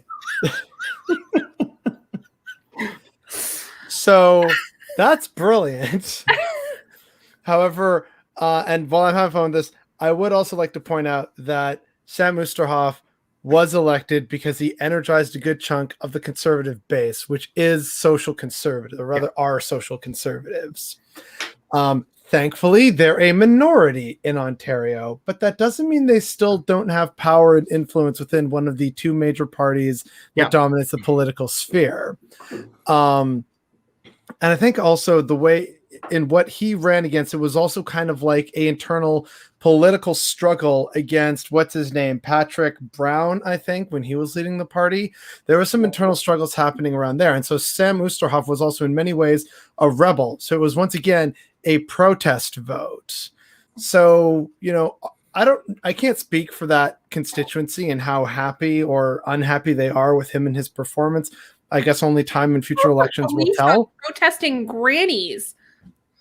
Wait, what? No, there was like a bunch of grannies that were protesting cuts to the library that staged like a sit-in outside of his office with books. I didn't know about that. That's amazing. On them. But grannies with her books arrested. That's just right. Peak conservative. Yeah, he had those grannies so arrested. He had the grannies arrested for their little book club sit-in. How are you gonna arrest Mima anyway? That again just shows, how a lot of that was kind of like a protest vote. And I think a lot of people might do that for, conservatives again in the future, whether it's Sam Oosterhoff or other candidates. It's always hard to tell just what the body politic is feeling because, as John pointed out, they're consumers at the end of the day. And so sometimes you buy a product because you're boycotting something else, or you buy a product to, show spite to someone else. I've done my best to not touch Nestle products because they're a terrible exploitative company. Does that mean I'm necessarily buying other products more because of it? Not necessarily, but there's lots of other people who would, because they kind of still need to buy those products, or they feel they need those products because we live in a capitalist society, which brings us back to commodification and what's the hot word that conservatives love using these days? Identity politics. That's right. I'm in the party of manly men, or I support the party of common sense, or these good old traditional values, because look how crazy things are. You're telling me there's more than two genders now. Blah, blah, blah, blah, blah, blah. I hate anything that changes my direct worldview and challenges it in any meaningful way. That's basically where we're at. But there's appeal to that, which is why conservatives of all stripes are pedaling towards it. That's what helped lead to the UCP in Alberta. It's part of what got Doug Ford elected, unfortunately. So, yes, as much as Sam Oosterhoff is a terrible man who arrests grannies protesting in front of his office, he's sadly not the only one. And, of course, his party stayed silent while he did that because, well, you got to show solidarity with your team. This is an additional part of the struggle that we're going to face, not only if we want an NDP government in Ontario, but also to diminish the ability and influence of Conservatives, especially in rural ridings. Because again, this ties back to what I was saying earlier about the working class and us having more in common with rural folk. We need to meet them where they are and talk with the positions that, you know, we can find some kind of common ground on, even if it's just something as simple as people need help, billionaires shouldn't exist, stop ripping up and destroying land. This is, you know, what we all need to survive, right? There's a lot of commonality on some issues. You're definitely going to lose them on social issues, as Suze knows firsthand, having to deal with these people. But there's other ways where you can reach them. And if we can do that, then that benefits us and it negatively impacts the Conservatives. Absolutely. I'm gonna jump in on that because I live out in the sticks, and I'm a socialist, leftist creature living out in the woods, and the way to do it is appealing to the libertarian aspects of what socialism and a socialistic government can offer. And I think that's the way that you do it. And there is tell them about guns, Sean. I've got an unpopular opinion. I like guns. That's it. That's a big thing. And people don't want the government sniffing around, telling them what they can or can't do. So tie it right into social issues. The government should not tell people how to live their life. There's no purpose for that, right? So you look at things like same-sex marriage and you look at other social issues. It's not up to the government to make those rules. You know, that's how you appeal to that individual freedom, liberty, conservatism, which is very libertarian. And there's a way to do that, I think, from a left perspective, that is a way to make inroads on social issues in rural ridings. You can bring people in with populist economic messages. Number one, billionaires shouldn't exist. There should be an equal playing field for all people in the free marketplace of ideas. All of that sort of thing. I think there's a way to do it, and it's just a way to bridge those things. Someone in the chat, some rural ridings in 2018 had the highest NDP vote in almost 2.5 decades. I was one of those candidates. Remember reading in one about of those that, ridings. yes. It was like 2,000 votes. It was pretty close. It was a squeaker, but and that's okay. Okay, the chat's getting a little ridiculous on the gun stuff, but I think hunting is cool. I want to jump in on that one because, as someone who represents, a downtown urban riding, and quite frankly, we experience a lot of gun violence in our community. I've witnessed it firsthand. My husband and I were witness to a drive-by shooting in 2017. It's one of the reasons I ran for office in the moment that I did. But I think that, really complex issues like how we tackle gun violence and how we talk about gun control often gets politically divided on artificial lines like urban versus 100%. And, I want to be able to get back to a place where we can have nuanced conversations about some of these complex issues and bridge some of these divides between urban and rural communities. And I think, as much as, I can say as an urban representative that has experienced gun violence firsthand, that we need some sort of a solution here to gun violence. I also recognize we cannot disconnect the issue of gun violence from Indigenous food sovereignty in the North. 100%. And, from the inherent in treaty rights to hunt. And, when we look at Northern fly-in only communities, when I've been in those corner stores in places like Muskrat Dam, where you look at an apple and it's, $9 for an apple and $17 for a brick of cheese, that you can't feed your family if you are not hunting and trapping. And we need to respect from an Indigenous sovereignty lens that, you know, our gun control laws cannot be overly restrictive to the point that northern communities literally starve. But do I know that young people are being shot in the streets in my own community? And am I going to fight tooth and nail for a solution to that? Yes. But does this need to be a nuanced and complex conversation? Absolutely. Yeah, and I 100% agree with that, Suze. I think that it's important that we can have the real conversations around gun control. So number one, I think that you know, nobody needs a semi-automatic weapon and nobody needs a handgun. You know, these are the kinds of things that I think make a lot of sense. There's a lot of it's too divisive, I think, of an issue in the media when it really is a very common sense position that I think most people would take. And I think that looking at the social determinants of health and healthy communities, complete communities with all the amenities that communities need is a great way to address some of the symptoms of that. And looking at, I think there's tons, you know, like, I think it's important that we have those nuanced conversations, and I think it's a good place to do.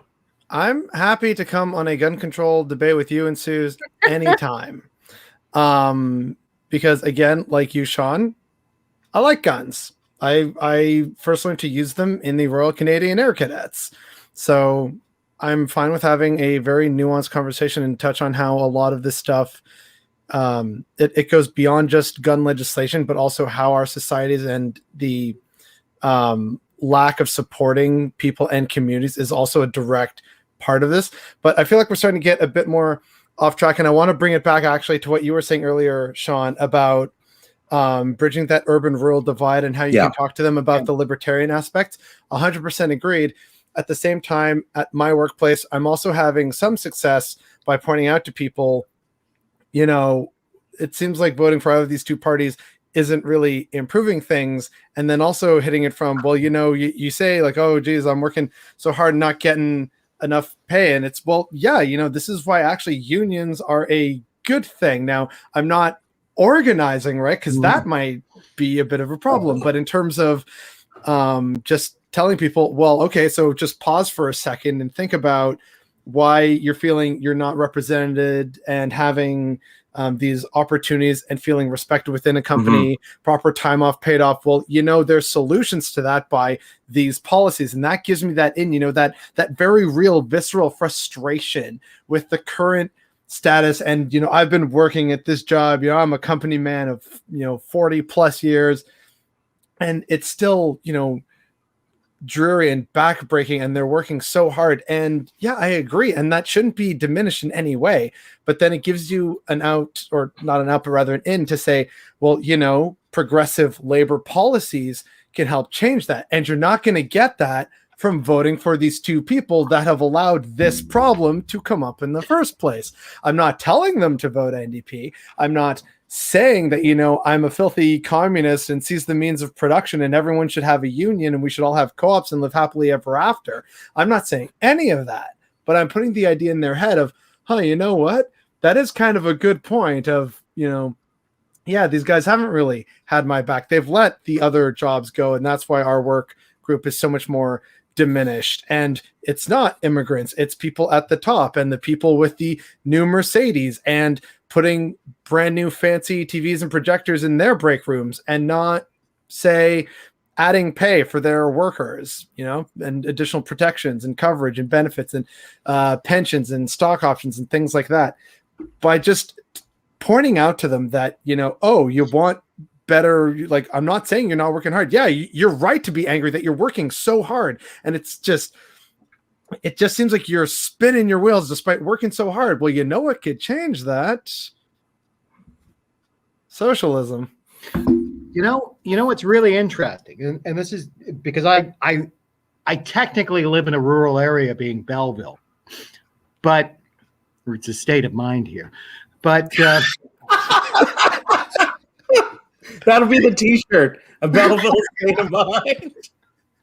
But the major, what I find is the major problem in Belleville is, or one of the ones just observationally, is that it's very hard to, when the Liberals brought in the extra minimum wage. I remember I was in the dollar store and I was talking to one of the cashiers, and she was just about to retire. She's 63 or 64. And I went to her, I said, "Are you happy about getting more money for minimum wage?" She goes, "No, because what they did was I was basically full-time and now I'm part-time, so that they've cut my hours."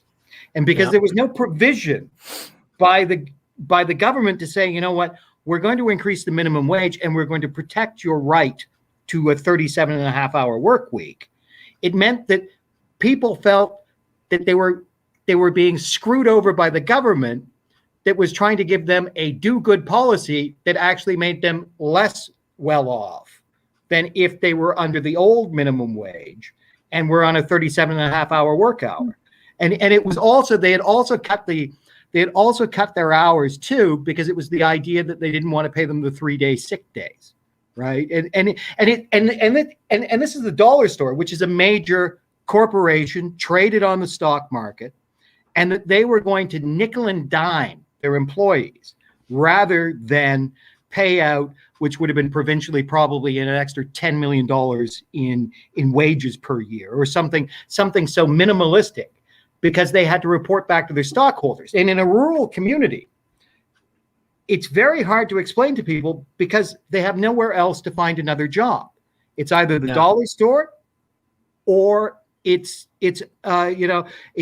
benefits, or it's hoping that your partner will be able to support you. And that's the major crushing point, because in all of these rural areas, they were forgotten by all the Liberals and the Tories, and yet they somehow didn't clue in that the NDP would be an effective government for them and with backs. And it's and you're right about the libertarian movement, the libertarian aspects, but it's also that it's trying to contain so that the younger generation still want to stay in these rural communities and grow them. Because if you're going to get people of my generation, you're never going to get them to vote left wing, because they're doubling down on this perception that if they are low paid, they are still providing, that they still have the honor of working, that they have the dignity of work. So they go, well, I'm not paid well, but at least I have the dignity of work and I'm still putting food on my table, unlike those people that are on benefits, or unlike the new immigrants that we have in our community, et cetera, et cetera. And that's to cross that rural divide. I think it has to be a generational shift where we keep the young people in the rural areas, because again, it's even with social issues and that sort of thing. I think, like once my boomer generation dies off, things will be a lot better just on just human acceptance. Yeah. Because I think the younger generations, even if they tag slightly to the right, are much more open-minded about acceptance. Or that's my take. And hopefully I'm right and they're not all like Oosterhoff. Right. I think that's a good thing, and I think it comes back to the work that Suze is doing in the Ledge around paid sick days, around eviction moratorium, about housing security, and particularly for individuals who are, let's say, they're 29 to 35, and they're coming back from university or school. Remote work is a thing, or they're doing. They're working in a trade. They want to live close to home, to be near mom and dad. Maybe they're a new family, that sort of thing. We need to make housing accessible for millennials and Gen Z to grow up where they were, where their community is, where their family is, and things like that. So you can build those complete communities. And it comes down not only to impacting the housing market, but you have to look at education, you have to look at healthcare, you have to look at recreation, tourism, and all of those sorts of things. So what I like to talk about are complete communities. So communities that are not like the big city like Belleville or Peterborough or Kingston, but we're talking the Tweeds, the Madoc, the Caladar, all of these places out in Ontario. We need to make sure that these places people can go, they can afford a home, they can raise a family, they have what they need to have a successful life, and that's a good way to bridge those divides, and particularly with the generation gap.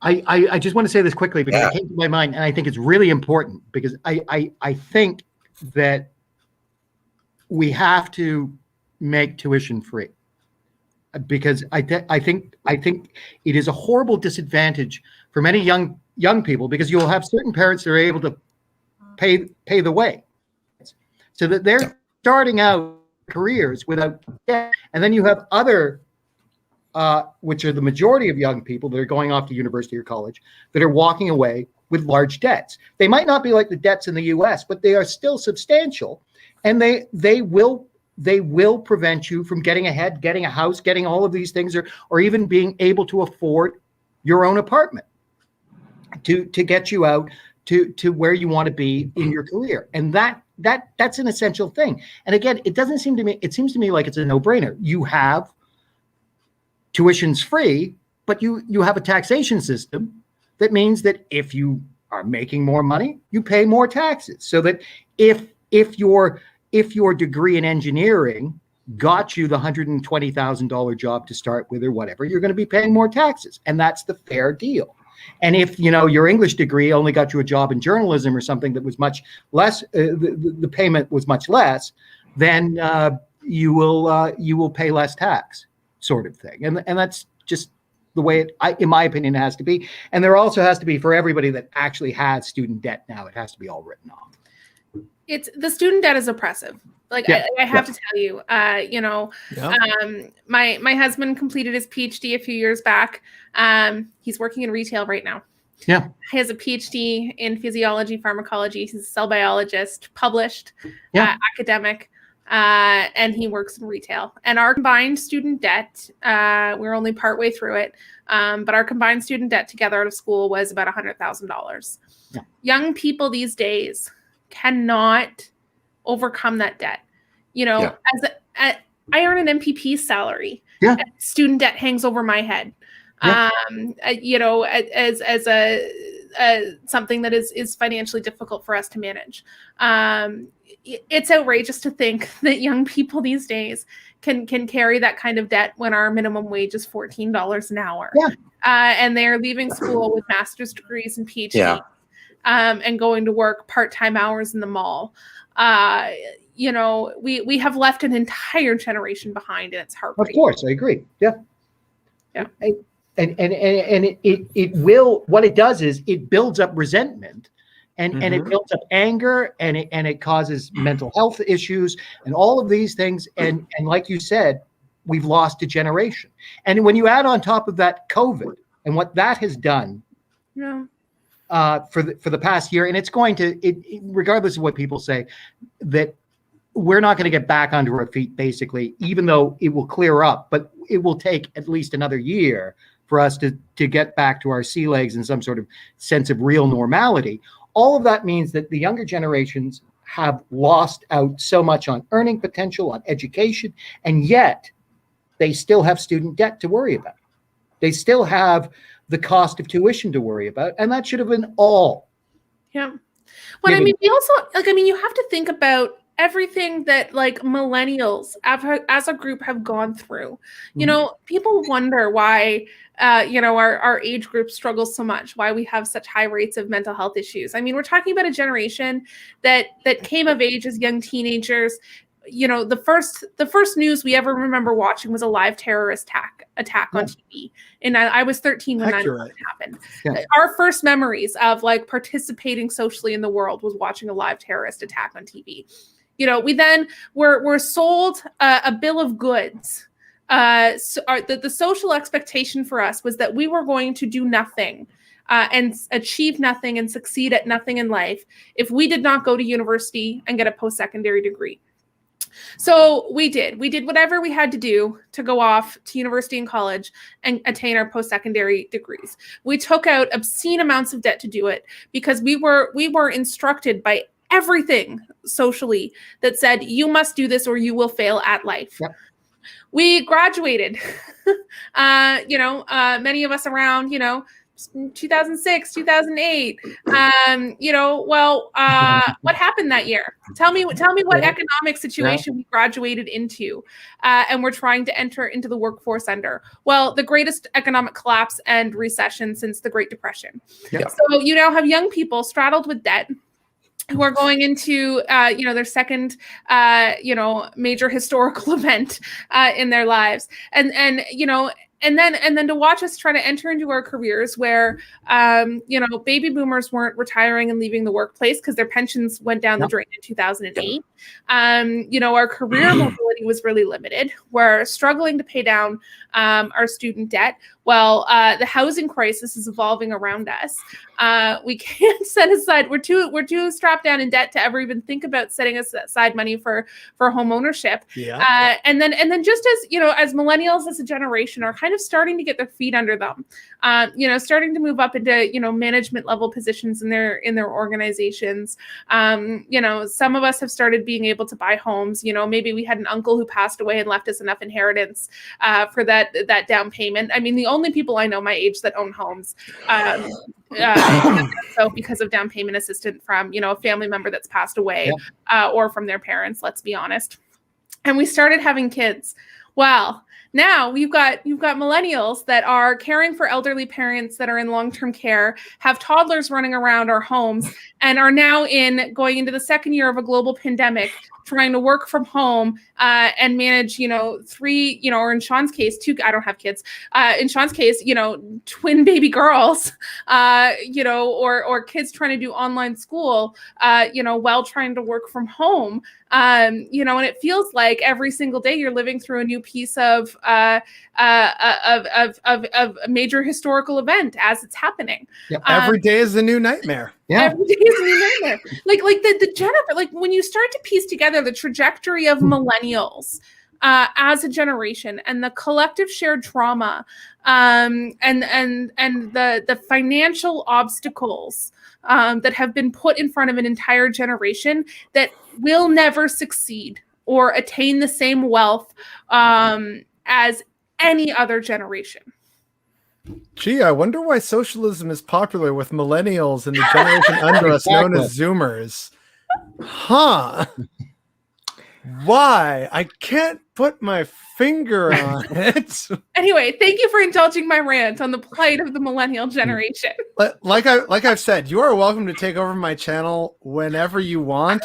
The chat supports the idea of Suze's sizzling rants, so do it. You would absolutely succeed.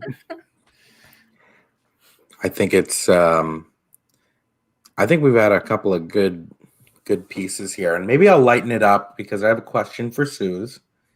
Did you make the beer that you're drinking? I did. It looks good. I never made the specific batch. I supervised. But this is an IPA that we made about a week ago. It's really young. We just tapped the keg 2 days ago. And we've got an Australian hop in here we've never used before. And it's quite delicious. It's like really kind of fruity and citrusy. And we're home brewers in this house. Well, just keep being awesome. I love it. Yeah. I only say because I've run out of wine and I'm jealous, but that's okay. I love how all I drank tonight was water. I thought, you know what? I don't know what the policies are on drinking on stream. I'll just have water and keep it safe. And then I see everyone's drinking wine and beer. I'm like, well, next time. It goes, you never know. It's sometimes I just do coffee, sometimes I do water, sometimes I have a bit too much, and it makes for an interesting last little bit of the stream. I wanted to do a little check-in because we've been on for quite a while now.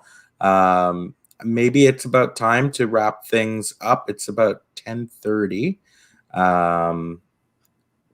how are we feeling about that?